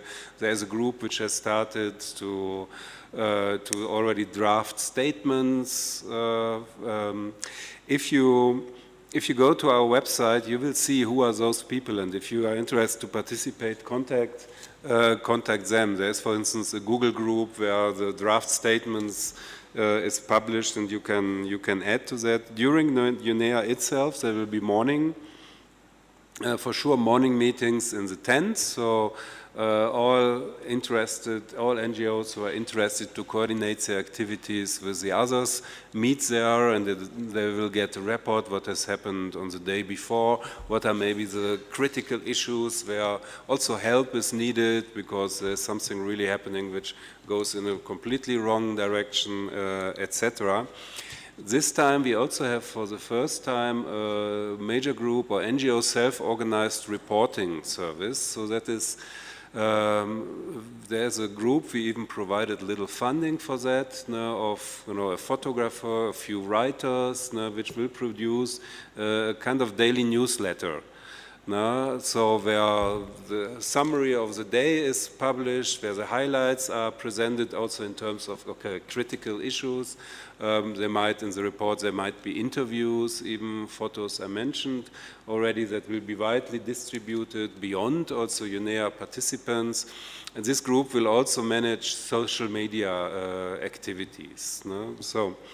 The other question, media, I hope we get better. I don't know the details now, but of course it is really an interest of UNEP and especially the colleagues in our communication division to reach out as much as possible. I think Mohamed maybe can add to that because he is, coming from that angle. And I'm almost surprised because I know our colleagues, they're only complaining. They are the one who want more and more media and shouldn't be the one who giving media the impression that they have not enough chance to do their job. Mohamed, can you add something? Yeah, just on media. I'll talk about African media. Global media, we have a division of communication who actually manage the global. I deal with media in Africa. It's still challenging to engage them. Last year we had a meeting where we put actually civil society and media because we want them to work together. And we don't want media to come just to report, take a paper, called press release and leave. No, we want them to be part of the business, to engage. On the 6th of March, we will have a briefing, and Joyce will be there to brief media, especially here in Kenya, on her statement, what we call policy statement, and also on UNEA, the same what we are doing here. And I had a meeting with the representatives of media here. There is an association of Kenyan environmental journalists.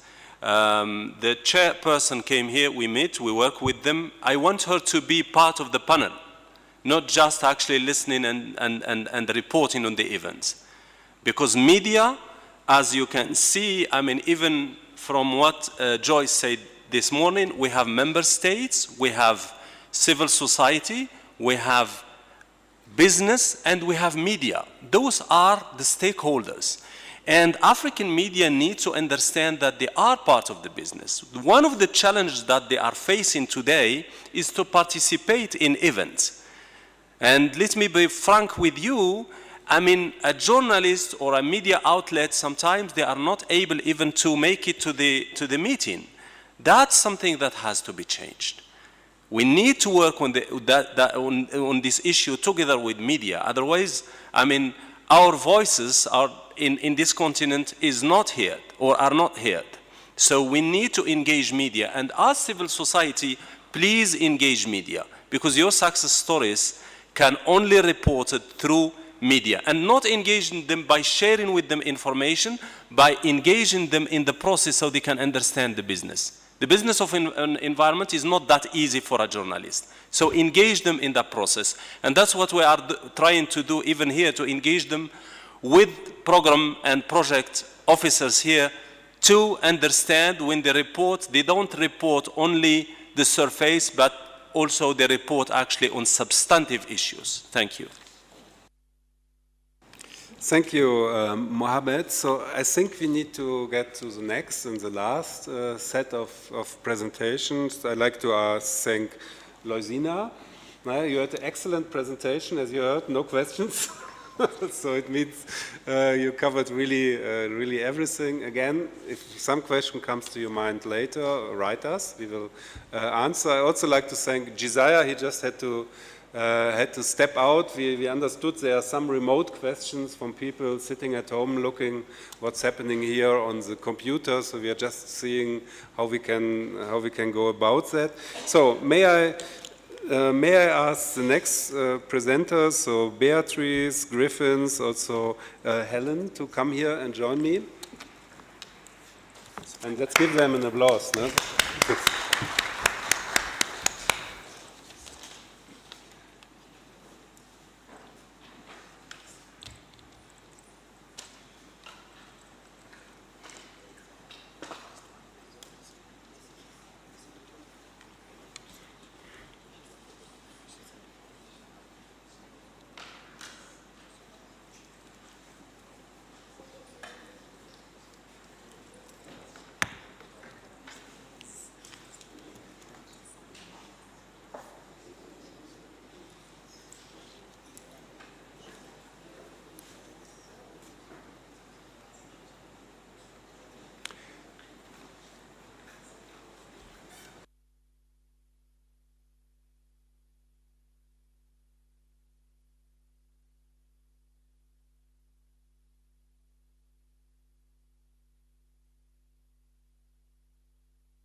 Then let me go ahead facilitating the session because I don't see Beatrice. So after now you heard a lot from UN, mainly from UN Environment, from Josiah, from Loisina and me.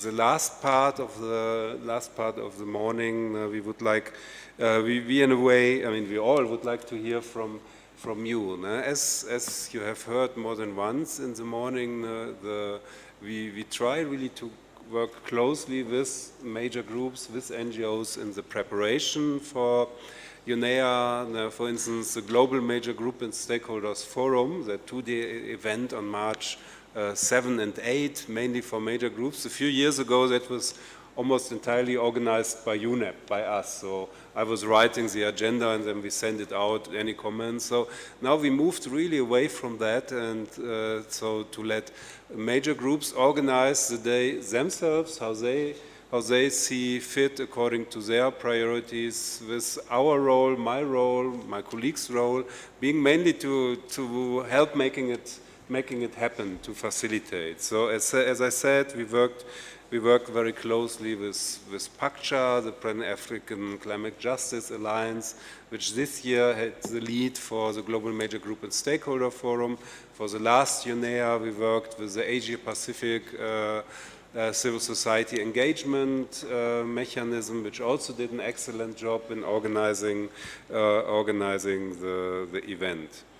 Now, so as a first speaker, I would like to ask Griffins Ochieng, sitting next to me, to tell us a little bit about how major group and stakeholders feel about UNEA, how it is organized, what you're expecting, and then he will be followed by Helen Correa from PACCHA, who is really very active in getting the agenda together, identifying speakers, etc. So, Griffins, would you like to start? Yeah.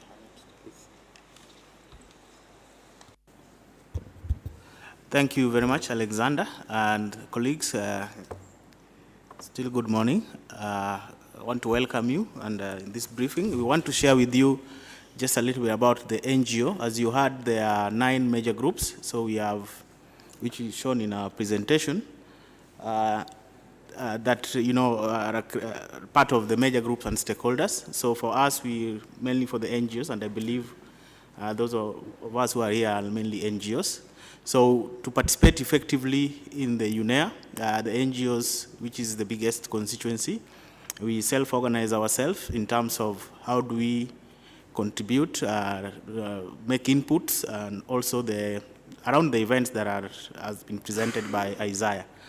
So I'll just take you through that, then also my colleague Njeri will come in.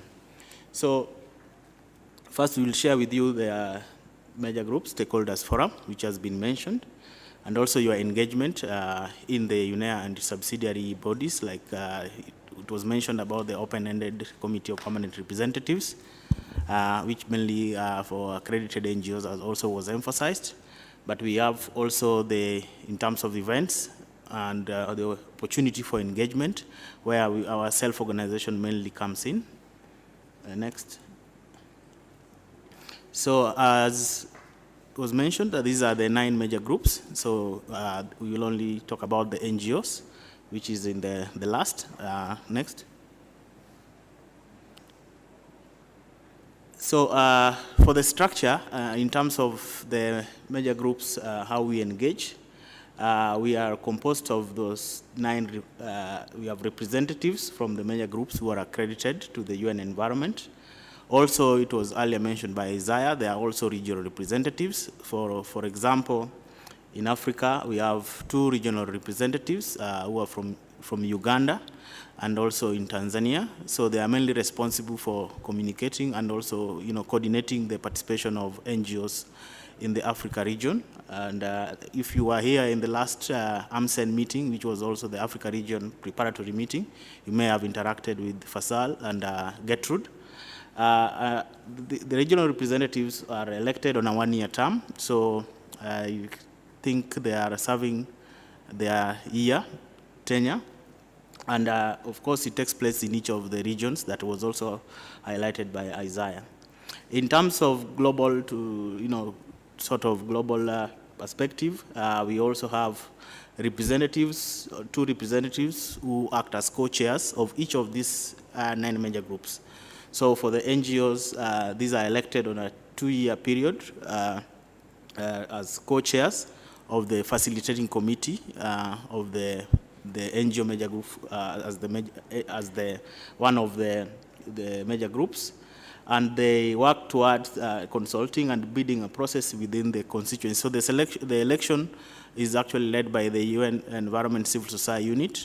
Mainly the communication goes to the accredited NGOs, and through that process. So last year, last year we were elected. We were 2, myself and another colleague from Bahrain. She's called Dr. Huala, who is also perhaps those who may have in the NGOs communication may have seen her or her name, and you will be meeting her definitely during the coming UNEA. So myself and her, we are coordinating the NGO participation in terms of opportunities that I will share in the subsequent slides.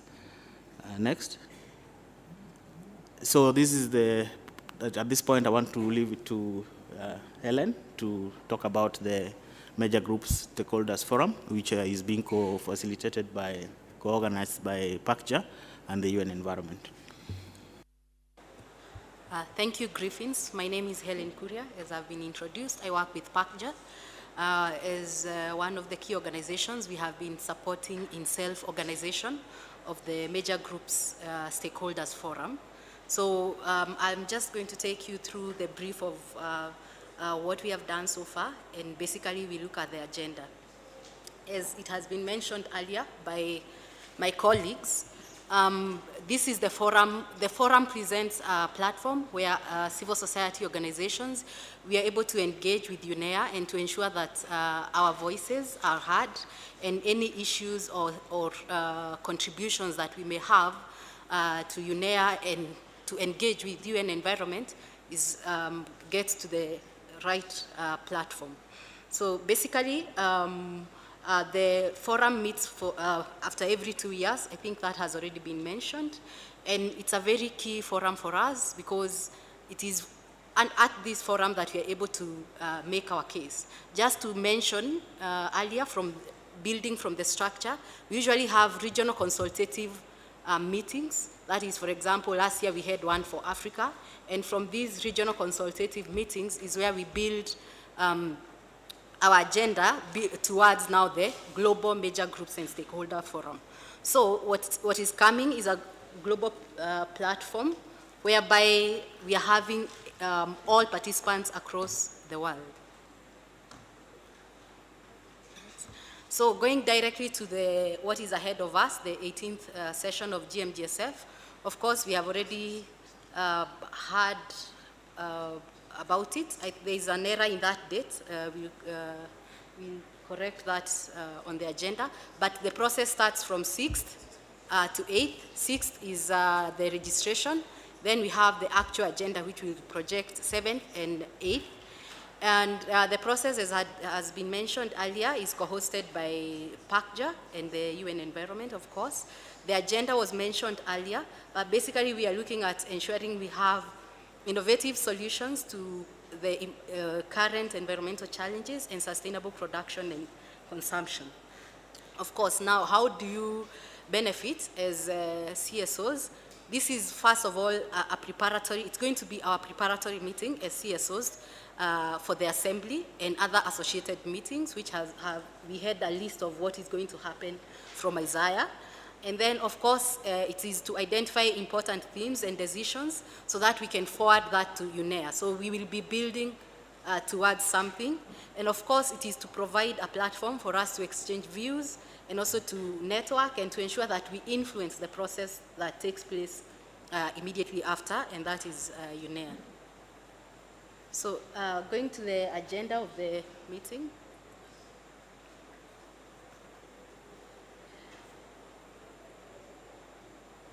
So I just want to take you through what will happen. As I mentioned with regards to the date, so day one is March 6th, and we are going to have arrival and registration, especially for the international participants. And then we are going to have, so the process starts on day 2, which is 7th. And we are going to have, scroll up please. After the introductory session, of course, we are going to start with a panel discussion, and this panel discussion is going to look at, we are going to start by looking back, because we have been having these processes. So looking at the decisions that were made in UNEA 3, and looking at how far the declarations and decisions made have been implemented. Then we are going to link that with UNEA 4 and see how do we ensure that, what are the lessons that we have learned from UNEA 3 in terms of implementation, and how can we link that to UNEA 4. That is going to be followed by an interactive discussion focusing on environmental challenges that are related to poverty, natural resources management, sustainable food systems, food security, payment for ecosystem services, of course, climate change, and matters relating to biodiversity loss. So, and then during that day, after that session, we're going to have the second interactive discussion that will be focused on the life cycle approaches, just to ensure that we are looking into matters of resource efficiency, matters of energy and waste management. And then afterwards, in the afternoon, we're going to have another interactive discussion that is focused on solidarity economy and community initiatives for sustainable business development. Then in the afternoon, we will go into breakout sessions. This is the second session of the afternoon. And basically the major groups will be discussing, and we'll start to look at the statements and engagement in UNEA 4. Because as we mentioned earlier, the purpose of the forum is to prepare us as major groups towards UNEA 4. And of course, during that, after 4:30 p.m., we're going to have, we'll be honored to be having an open dialogue with the Director of UN Environment, and there we'll be able to also present our positions and things that we'd like to see coming out of UNEA 4. And basically, just to mention, as you have seen, there's a lot of interactive session. So it's meant to be a participatory process where we as participants feel we are engaged and we are part and parcel of the process. We go to day 2. And for day 2, we have the first thing that we're going to discuss is what are our options as major groups and stakeholders in engaging and participating in UNEA 4, as we will have started in the previous day, so this will be a follow-up. Then we will have a presentation around the outcomes of Convention on Biological Diversity. That is CBD 14, that was held last year around June. And then, of course, the outcomes of the COP24 with regard to climate change that was also held last year in December. So, and basically these, the outcomes of these processes are quite important because they link to our theme and they are key to the decisions and statements that we're going to develop.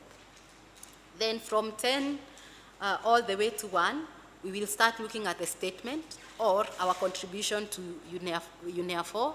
In essence, just looking at the key interactive sessions that we have had in day 1, then looking at what is coming out of that or what do we want to take forward to UNEA 4. And of course, we have teams leading in that. And then this will be done in groups so that everybody participates. And then after lunch, we'll just be reporting back on the discussions that we'll have had. So basically, that's how our agenda looks like for the session, for the forum. And just to mention that this agenda is already online and can be accessed from the website of GMGSF, that is UN Environment. Continuing, I think this has already been mentioned around the things and matters that as NGOs we can participate in, so I will not go into that. The only thing is that my colleague Griffins will try to expand the green tent and what will be happening around that. So over to you, Griffins. Thank you very much, Ellen. Just stay on that slide. Just stay on that slide, the presentation slide. Go back. Yes, there. So as you've seen from the program, there are quite a lot of opportunities for your voice to be heard, especially during the GMSF. If you looked at the breakout sessions and also the interactive sessions as per the program, I think one thing I want to emphasize that I know the thematic issues around the discussions coming up at UNEA are very broad. Some of you are working on issues of waste management, some of you are working on issues of climate change, biodiversity. All these have been categorized into thematic areas on the breakout session and also the interactive discussion. So we are going to have breakout groups during the GMSF, and these are led by the facilitating committee members. And if you look at the GMSF forum, it's broad-based. All the 9 major groups are participating in that, that meeting. So we have farmers, we have, business and industry, we have indigenous groups. All have their own specific interests or aspirations that they want to see to come out of the UNEA. So you will definitely have to work around how we engage constructively. Each and everyone's voice is heard in the breakout discussions and also during the interactive discussion, so that you choose the breakout session that you, maybe the issues that you want to be, adopted or you want to be reflected in the UNEA decision. So you'll choose the groups that you want to participate in, and through that, from grassroots experiences to issues of policy, you will be able to bring in the breakout discussion. Everyone will be given the opportunity, and you've seen this will be facilitated by the speakers that are listed in the agenda. So we look forward to having you at the GMSF forum.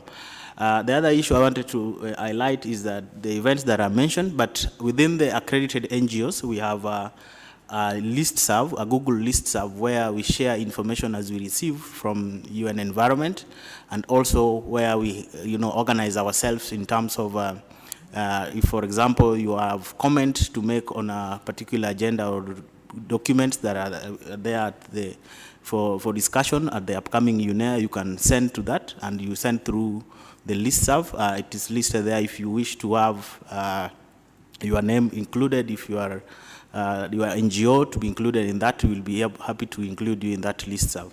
Next slide. So I just wanted to highlight also the Green Tent. As was earlier mentioned, Green Tent is the self-organized by all the 9 major groups. We sent out to a request if you have, it's like a side event, if you have, you want to organize, your organization want to organize a forum where you want to share maybe your work experience that relates to the UNEA agenda. There was a committee, especially to the accredited organizations. This was a request was sent out to send us, a concept of the discussion you want to put in the Green Tent.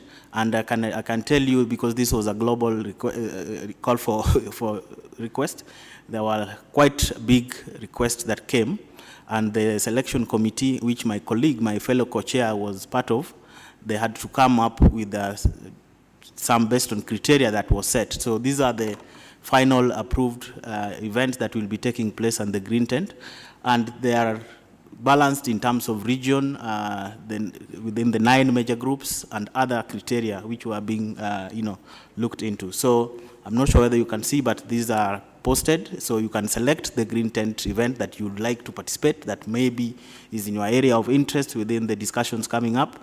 In those events, you can ask questions, you can have that interactive discussion and ensure that your voice is heard. So I think it is a very good opportunity to, to participate constructively and effectively in these coming events.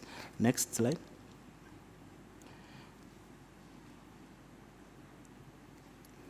So finally, I think one thing I want to emphasize also is that, and as Alexander mentioned, decision-making, especially in the formal decision meetings like the Committee of the Whole, the plenary, and all these are for the prerogative of member states. So if you want to have a contribution in the resolutions or the decision documents, you send this to the major group facilitating committee members in terms of written ideas or comments. We'll also have opportunity to participate at 2 levels in terms of agenda setting, and also policy making and decision making process. So what I mean by decision making process is that you're free to provide inputs or comments to the decisions being taken in terms of the resolution in written form through the major group facilitating committee. There will also be a common statement, as was earlier alluded by Helen. The major group and stakeholders are going to develop a common statement which will be presented in plenary. So that's what we mean by agenda setting. So your aspirations are presented in plenary, where member states are there, then they will listen to what we as the major groups would like to see reflected in the resolutions. So that's what that's the one level of participation. In the decision making also, we have opportunity to also, as NGOs, we are coming up with a statement which will reflect the aspiration of the NGOs across the globe. So already this is in process in terms of a Google Doc, can be shared out to you, but we'll have opportunity to discuss it in face-to-face during the global, the GMSF forum. As I said, the opportunity to participate in breakout session, if you have your ideas or inputs, we will definitely have listened to this during the breakout session, and it will be put or reflected in the common NGO common statement or the global or the global major groups common statement. So this is very important. If you have ideas, you can take your time as between now and UNEA to read through the documents that are there in the UNEA portal. If you have ideas you want to contribute, you can, make them in written form and you can share. Then also, as I said, the opportunity to participate in other events like side events, ask questions, and also, share your views. I think that's all, and thank you very much for listening.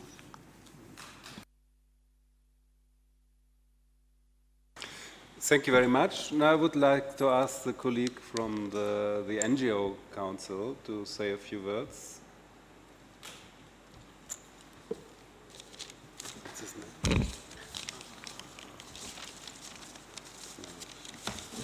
Good morning.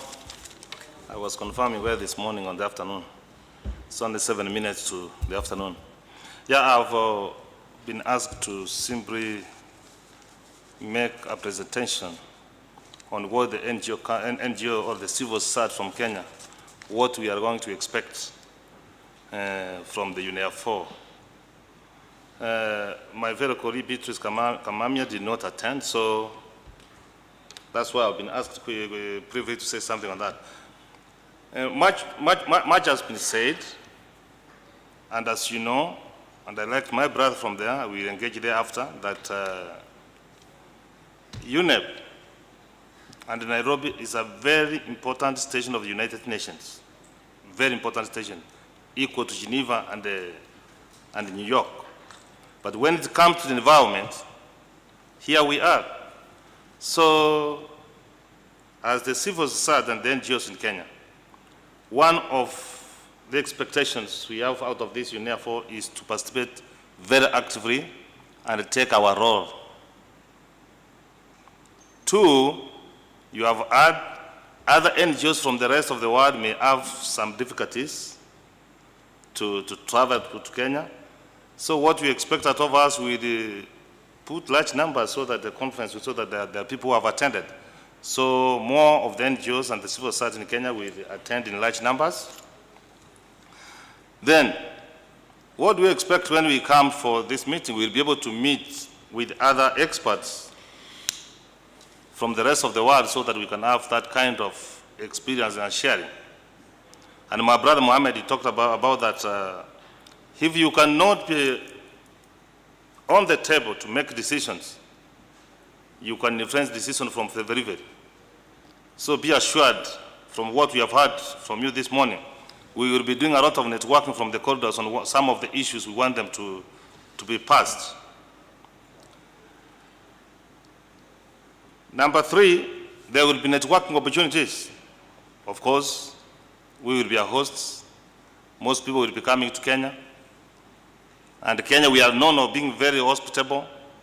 So we'll have the opportunity also to network with those people who will be coming to Kenya for the first time, or those who have been coming to Kenya and we want to make a forum. The next issue then, we will want also to have a greater focus on the theme of the UNEA 4. And I want to say that this year we expect that whatever we discuss, and one of the representatives, one of the person attending here was also saying that we need to make a forum on what we agree. This question has been said and from time and time, and nobody has ever answered that question. Kenyans should be, especially Nairobi. We cannot have a river dying in Nairobi and then we are having UNEA. We need to work very closely, and I like what Joyce said, that we need to work together so that we become an example. There is no way. You go to River Nairobi, which is not far away from here, you can cross the headquarters from here. So we need to work from this, out of this UNEA 4. We expect that we are going to work very hard on issues to do with the environment. During the assembly, we want to be very visible in all the rooms, and that's why we say that we will attend in large numbers so that we will have Kenyans attending all the meetings. There's no point for us attending in one event, but we'll be attending on those events, and then thereafter we'll converge and share the experiences of what we learned. Another expectation was expected to us. We have never had a very serious collaboration. We are going to map and come up with serious network so that we can be able to collaborate on issues to do with the environment. You have had sustainable development goals will be discussed, and particularly I will be so much concerned, and even the Kenyan NGOs to see how we can put goal number 17 into practice on issues to do with global partnership. We cannot work alone. We need to work as a team.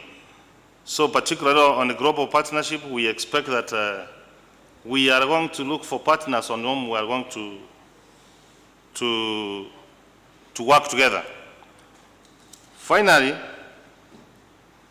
we expect out of UNEA 4, we have had UNEA 1, UNEA 2, 3. there's high time that we need to change tact. And I want to quote the late Professor Wangari Maathai. She said one day the forest was burning, and all the animals got out of the forest and they were looking at the fire. And then it was a small bird, the hummingbird bird. It went to the river to bring some water to come and quench the forest. I'm saying that as NGOs, or particularly those who are working around the environment area, we need at least to do something. We are not too small, so we are expecting that out of the outcome of UNEA 4, that at least NGO, or the NGO, the civil side, which are going to be represented here, that we are at least going to go back and do something. Thank you for the opportunity. Thank you very much. So with that, we are through with the presentations, but now we have, of course, the opportunity for some questions. Before I open the floor, as you know, our event is also web streamed, so it seems really that there are people sitting outside in the world listening, because I got 2 questions, which I will read and then also answer. One is from our colleague Kaula. Kaula sits in Bahrain, so where she follows, and she asks, what is the mechanism for an accredited NGO to ask for participating in a meeting that is not open for all? I guess she means in a meeting that is by invitation only. So there are a few events, like for instance the Global Summit, which President Kenyatta and Macron are organizing, which are only by invitation. Usually the organizers come to us and they say, okay, we have 20 seats, whom do you recommend to invite? We give them either 20 names, having the best of our judgment, or we give them a longer list and say you choose. That can, of course, never be done in a fair way. At one moment there's a kind of decision, and we deal with so many, and if the number of places are limited. Having said that, if anybody really feels a real big urge to be invited to a certain meeting and really has a point why he or she should be there, write to us, and without promising anything, we can see what can be done. A second question from our old colleague Taka Hiraishi. Taka Hiraishi sits in Japan, in Tokyo, and he seems also he has lots of time listening to our meeting today. So he used to work at UNEP even. He was once a division director. So he asks how he can access the UNEP documents. So for instance, drafts of resolutions, etc., in order to comment. This can be accessed, it was said already, through the web portal, the CPR portal. However, the access of draft documents, so basically work in progress, is only for accredited organizations. So before you get access, which means usually a password, to see those documents and then also have an opportunity to send in comments, you have to register, and you will be asked, for proof that you are accredited. Once that's accepted, you get a password, and then you have access at the same time to all draft documents as governments have also. Non-accredited organizations don't have that opportunity. Therefore, we encourage all organizations to seek accreditation. By the way, in the back here, there are, or at least there were, some accreditation folders telling how that works. Of course, if you come from a non-accredited organization, you can, of course, also work together with a colleague from an accredited organization if you have a very specific interest, if that colleague has requested the access. So these are 2 of the questions from the globe, let's say. So these are really modern times. So any other question or comments from the audience here? Please go ahead. Please introduce yourself. Thank you. My name is Elikana Ongesa. I'm from Africa Arts Promotion Network. I have 2 points I wanted to have some clarification about. One of them is about accreditation. It has been talked about so many times, and possibly some of us do not understand what that means or how it is done. Maybe, Bwana Alexander, you could possibly give us a little more information about the process and the nature of accreditation. The other part of it is about my professional background. I am an artist, a sculptor. I work with the stone most of the time. And in this part of the world, in Kenya, we are having a type of stone. We now call it Kisii stone, found in Kisii County. And it has been described as a unique material because it is not like any other type of stone found anywhere in the world. I don't know how true that is, but at least we have had that information. The stone is being used at a very high rate in terms of art, that's cultural, and that's why I'm involved in. But recently, it has also started to be used in terms of industrial applications. So there is a lot going on in that. There is a lot of waste that comes from the process of using that stone in the creative arts sector. Now, I would like to ask a very specific question, or maybe two issues that are connected with that. One, is there a way through this organization, UNEP and the UNEA process, that the wastage that we encounter in the stone, Kisii stone carving can be turned into more useful materials and become more economically useful, and therefore become environmentally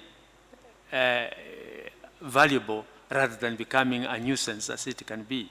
The other part of it is, if we have ideas on how this material can be converted into some other useful products in terms of production and consumption, is there a way we can be supported by or through UNEP so that we can get into this and have this material economically used and be sustainable? Because when it is used and a lot of goes to wastage, then more material is excavated and therefore more wastage. And eventually, environmentally, this is not really friendly. Is there a way we can be assisted through that? Thank you very much. Thank you. I will take again 3 questions and then we'll answer. So please. Good afternoon. My name is Irene Bito. I'm a legal officer and also a legislative drafter. I'm actually with the NGO Council. I volunteer my services there. My comment is that I know we have talked a lot today, and what I've heard people say here is issues to do with the implementation, issues to do with reaching the grassroots.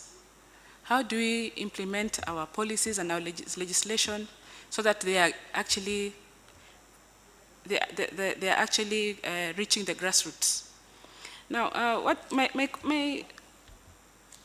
suggestion is that we should go through our counties. Like I'm talking about the Kenyan scenario.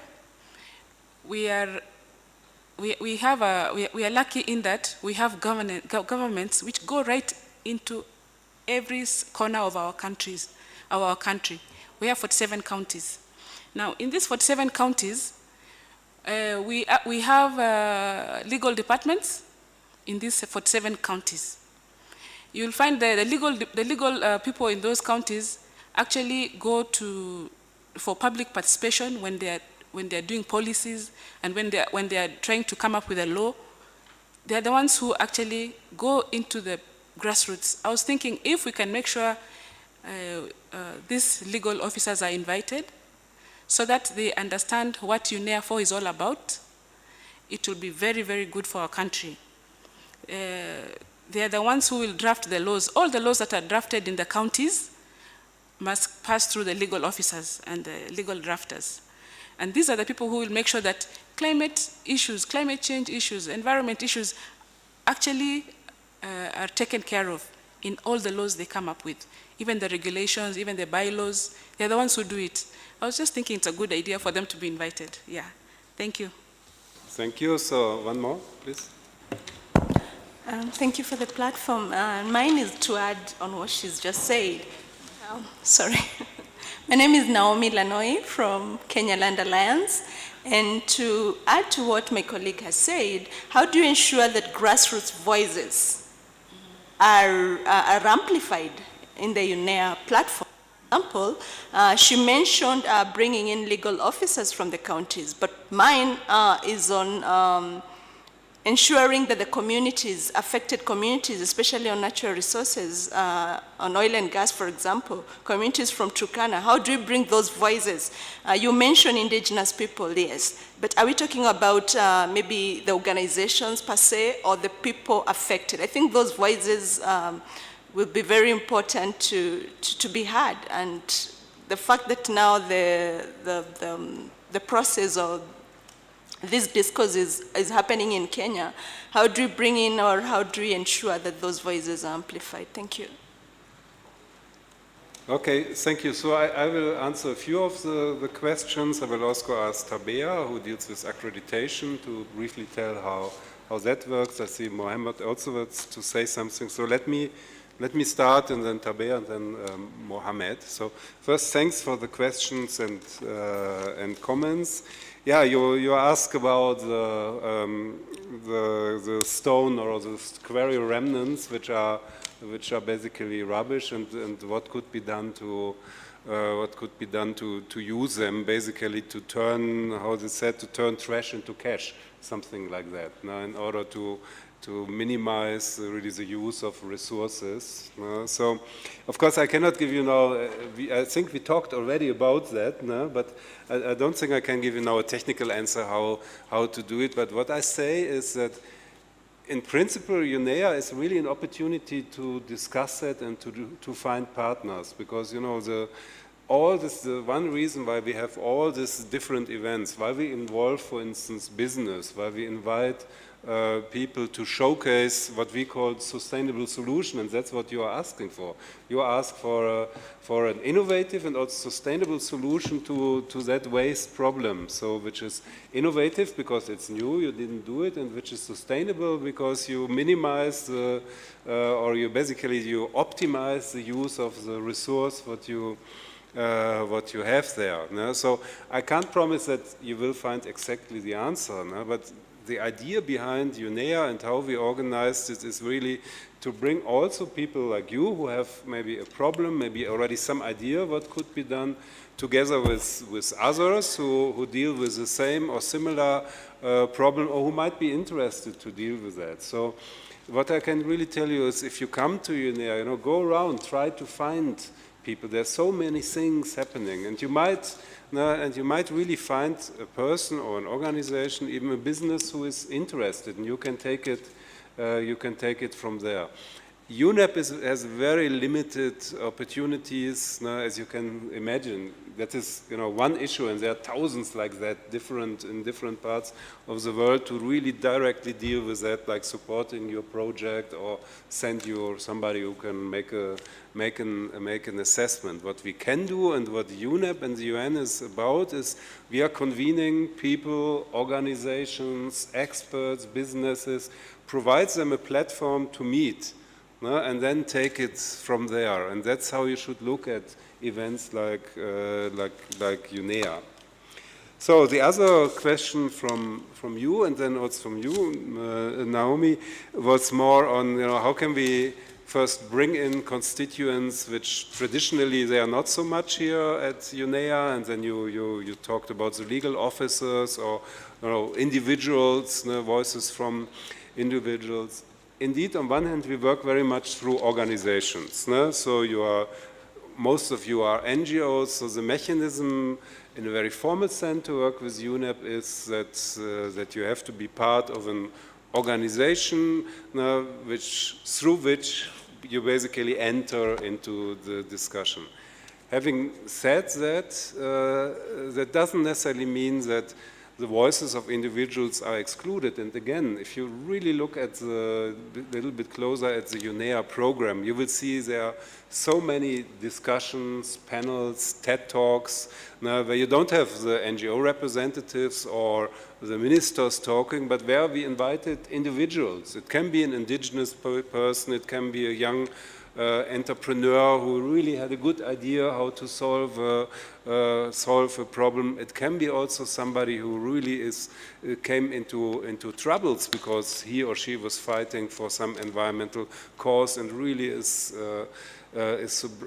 suppressed. No? So usually there is a stage in the preparation of UNEA where we really reach out and ask, for instance, for speakers, proposals for people we should have on panels where really their voice can reach out very far. So for the upcoming UNEA, it's maybe a little bit late to bring in new people because the agendas are set. But first, there will be other UNEAs, and secondly, as I said, earlier this morning, I'm really ready and interested to discuss with you to have as a kind of maybe side activity, not for UNEA, but during next 1-2 years, how we can better involve local authorities and the officers of local authorities, maybe like a pilot, because of course we should work in all countries of the world, not only in Kenya. I should also mention there's something like a local authority major group. So one of the 9 major groups are local authorities. Actually, it means the associations of local authorities, even they have their own NGOs. So they are somehow already included, but of course I know that Kenyan local authorities and the officers working there, they rarely use that entry mechanism. So I'm happy to talk with you at UNEA or later what we can do. Maybe we can start up just with a meeting similar like that, where we also listen to them and see, okay, what can UNEP maybe offer? So I think I answered that. So I ask now Tabea just quickly to explain what it at all is accreditation and how it works. And then Mohammed wants to add also. Yes, thank you. So I'm Tabea. I also work in the civil society unit, and I work a lot on accreditation. So as Alexander mentioned before, there are a few flyers in the back that you can grab where you can actually find all the information as well as the contact details. But I can just touch upon a few of the things. So first of all, once you get accredited, this is as if you have a consultative status with UN Environment and the Assembly. There are a few criteria that your organization has to fulfill for us to look at your organization and to accredit them. So first of all, you need to be a registered NGO, at least in one country. Secondly, you need to be in existence for 2 years, so you need to prove that you have been working and done certain activities within the past 2 years at least. Thirdly, you need to be not-for-profit, so we'll ask you to also provide a not-for-profit status, or if it's within your registration, it needs to just state that you're not-for-profit. And you need to have a certain interest in the environment, obviously, and somewhat of an international scope, which means you have participated maybe in international meetings, you have been part of projects which were taking place in other countries, or other kind of engagement that you have done within the international sphere. Once you do meet all these requirements, there is a list online that you can find with all the exact documents that you would then have to submit to us, and we will review them, and then once you do meet the requirements, we will give you the status of accredited organization. But yeah, so maybe take a flyer if you're interested. If you have any other questions, you can ask me or just send us an email. The email will be unenvironment-accreditation@un.org. Mohammed? Thanks. Thank you. Just quickly, I think to go back to our colleague, what he said, we need to do something about our environment.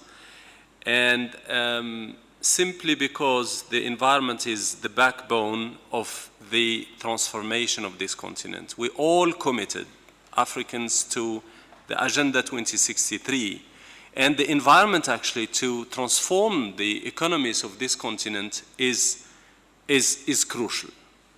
When we talk about my colleague here, he said, I'm doing a business that is generating actually waste. I think you are using, to simplify, some natural resources that should be sustainable. And then that trash is a source of income for somebody else. Then the solution, you may find it just next door in one of your, the business and university that you have there. So start by that.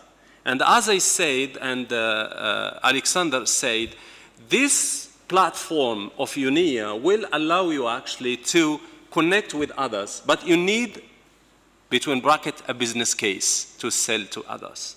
Nobody will come to invest in that business or that case if they are not convinced. So you have really to work on it. The other thing that I want just to remind colleagues here that the theme of this year, and especially the innovative solutions, there is a decision that was made at the African Ministerial Conference on the Environment in Gabon. And those who participated, I see Pakja, they were there. So there is a decision. I think what we need to look at today are the opportunities and then the formula that can put those innovative solutions, identify them in this continent and scale them up. There are many in this continent, through universities, through innovative centers, through businesses and all that. And I think the formula is very simple. We have to put the right ingredient. And what John said, and colleagues here, we have to engage with local authorities, because that's where the implementation is going to happen. And I'm sure you are aware of what we call the CGLU, the United Cities and Local Governments of Africa. By the way, this is a union of local authorities. They organize themselves, and they are organizing a meeting here in Kenya, I think in the coming few months, March or April. I think April, or May. They will be meeting here to discuss. So we have to bring this environmental dimension to this discussion. Waste management, energy, those are the priorities of this continent. Waste management, energy, food security, and management of natural resources. They are all happening at that local level. So the local authorities, they need to be engaged. And they make it easy because they connect easily with businesses. They have that power of engaging other stakeholders. So we need to put them at the heart of our discussion. Thank you. Thank you, Mohamed. I should also remember, regarding the local authorities, we have something like a cities summit also during UNEA, which is basically targeting local authorities. So any of you who is interested in the topic should try to go to that event. Any other questions or comments? We are now slowly closing up, so we will finish in the next 10 minutes. So just I want to see if there's any more comments before I ask Stephen. Is he here? Anyway, I can also do that to make the final remarks. So if that's not the case, I have here one other question which I got from the outside world, but this time from Kenya. Edis is Anau. Is it possible that we organize forums at the grassroots level on environmental matters apart from schools? Is that? Yeah. Yeah. I would love to be able to say, if the question is we, meaning UNEP and major groups, I would love to say yes, but I have to be cautious not to promise more than I can. Because, as I said before, UNEP works globally. We can do more in Kenya because we are in Kenya, but already meetings like this especially targeting for Kenyan NGOs. To be really fair, I should have that in every country in the world, to give all NGOs in the world to the same opportunities. I cannot do it, and because I cannot do it, it shouldn't mean I also don't do it in Kenya, because, you know, that is not so big effort for us to do it. No? For us, going as a UN organization, which more of an international mandate on the grassroots level, it's difficult. No? First, it isn't really covered by our mandate. Secondly, you know, I should be able to provide that, if you want, so service everywhere, not only in one country. So I wouldn't exclude it that on a case-by-case basis to have an activity or, you know, a meeting like that where we really look at the grassroots level, but I wouldn't say that we would have that as a programmatic activity, as a program specially targeting grassroots. I think it would be just too much for us. As you know, my team is also not so such a large team. And then I have another question from Kaula from Bahrain. If I may give feedback as on observers from outside, I would love to hear more about program and different summaries of where and how NGOs can get involved and cast their views, learn and negotiate. Yeah. Let me try to answer that. So, as I said before, if you want to give input on the UNEA negotiation process as an accredited NGO, as I said already, you can do that through the portal. You can see draft documents. Also, our website or websites, because, you know, there's a civil society website. There's many other websites or sub-websites at UNEP. You also have things like online training courses you will find if you go to our website. So if you want to learn something on a certain issue, you can subscribe to online training courses where you sit at your computer and can learn a certain topic. So already now, or let's say for UNEA, those who want to raise awareness about UNEA, there's a whole kit, like a media kit for people helping you to reach out to the community. So our website is certainly one of the first entry point for people who want to learn more, who want to engage more, and also want to make a use of all the resources which are there.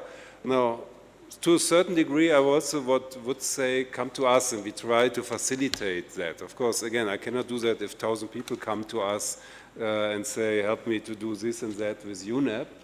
But at the moment, still, I think we have capacity to also facilitate, engagement of you with colleagues in UNEP who know much more about very specific topics than I do.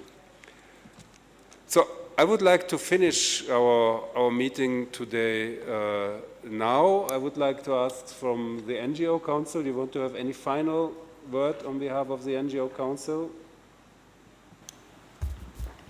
Yeah, let me just have this to say, that thank you for having organized this meeting.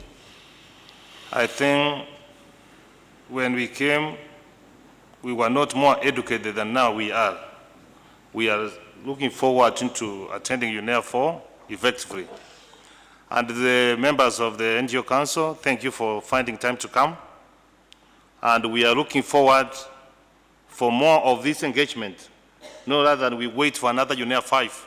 But in between, since we are privileged to be hosting UNEP here in Kenya, we should be working more in collaboration. And one of the things I say that we are going to network and we are going to have more collaborations and put SDG number 17 into practice by working in partnership. Thank you so much.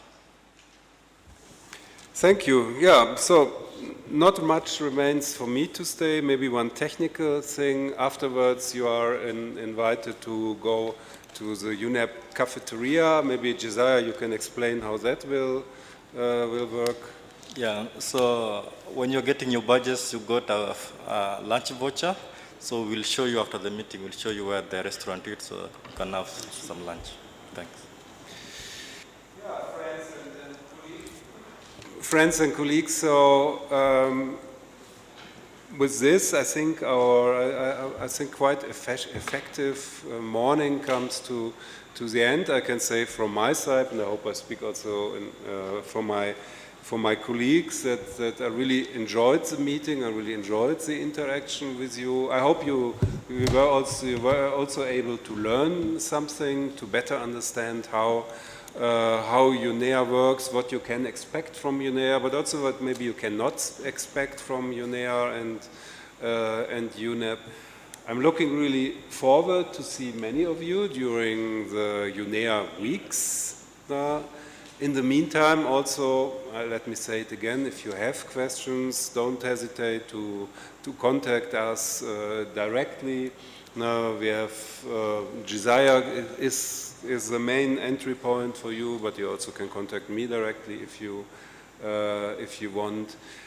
I really hope also that we can continue this cooperation and this type and other types of event. For instance, I think it might sense that a few months after UNEA, we have a UNEA follow-up meeting where we could discuss, okay, how do we translate the UNEA outcomes into some action, what can you contribute. So we're really within the limits of, of our human and financial resources, we are really interested and willing to continue this cooperation.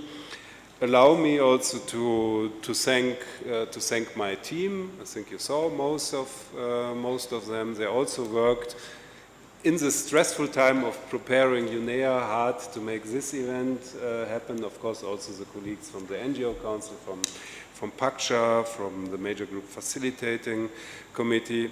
So, thanks a lot. Hope to see all of you soon here or at other places. And enjoy the lunch, and bye-bye.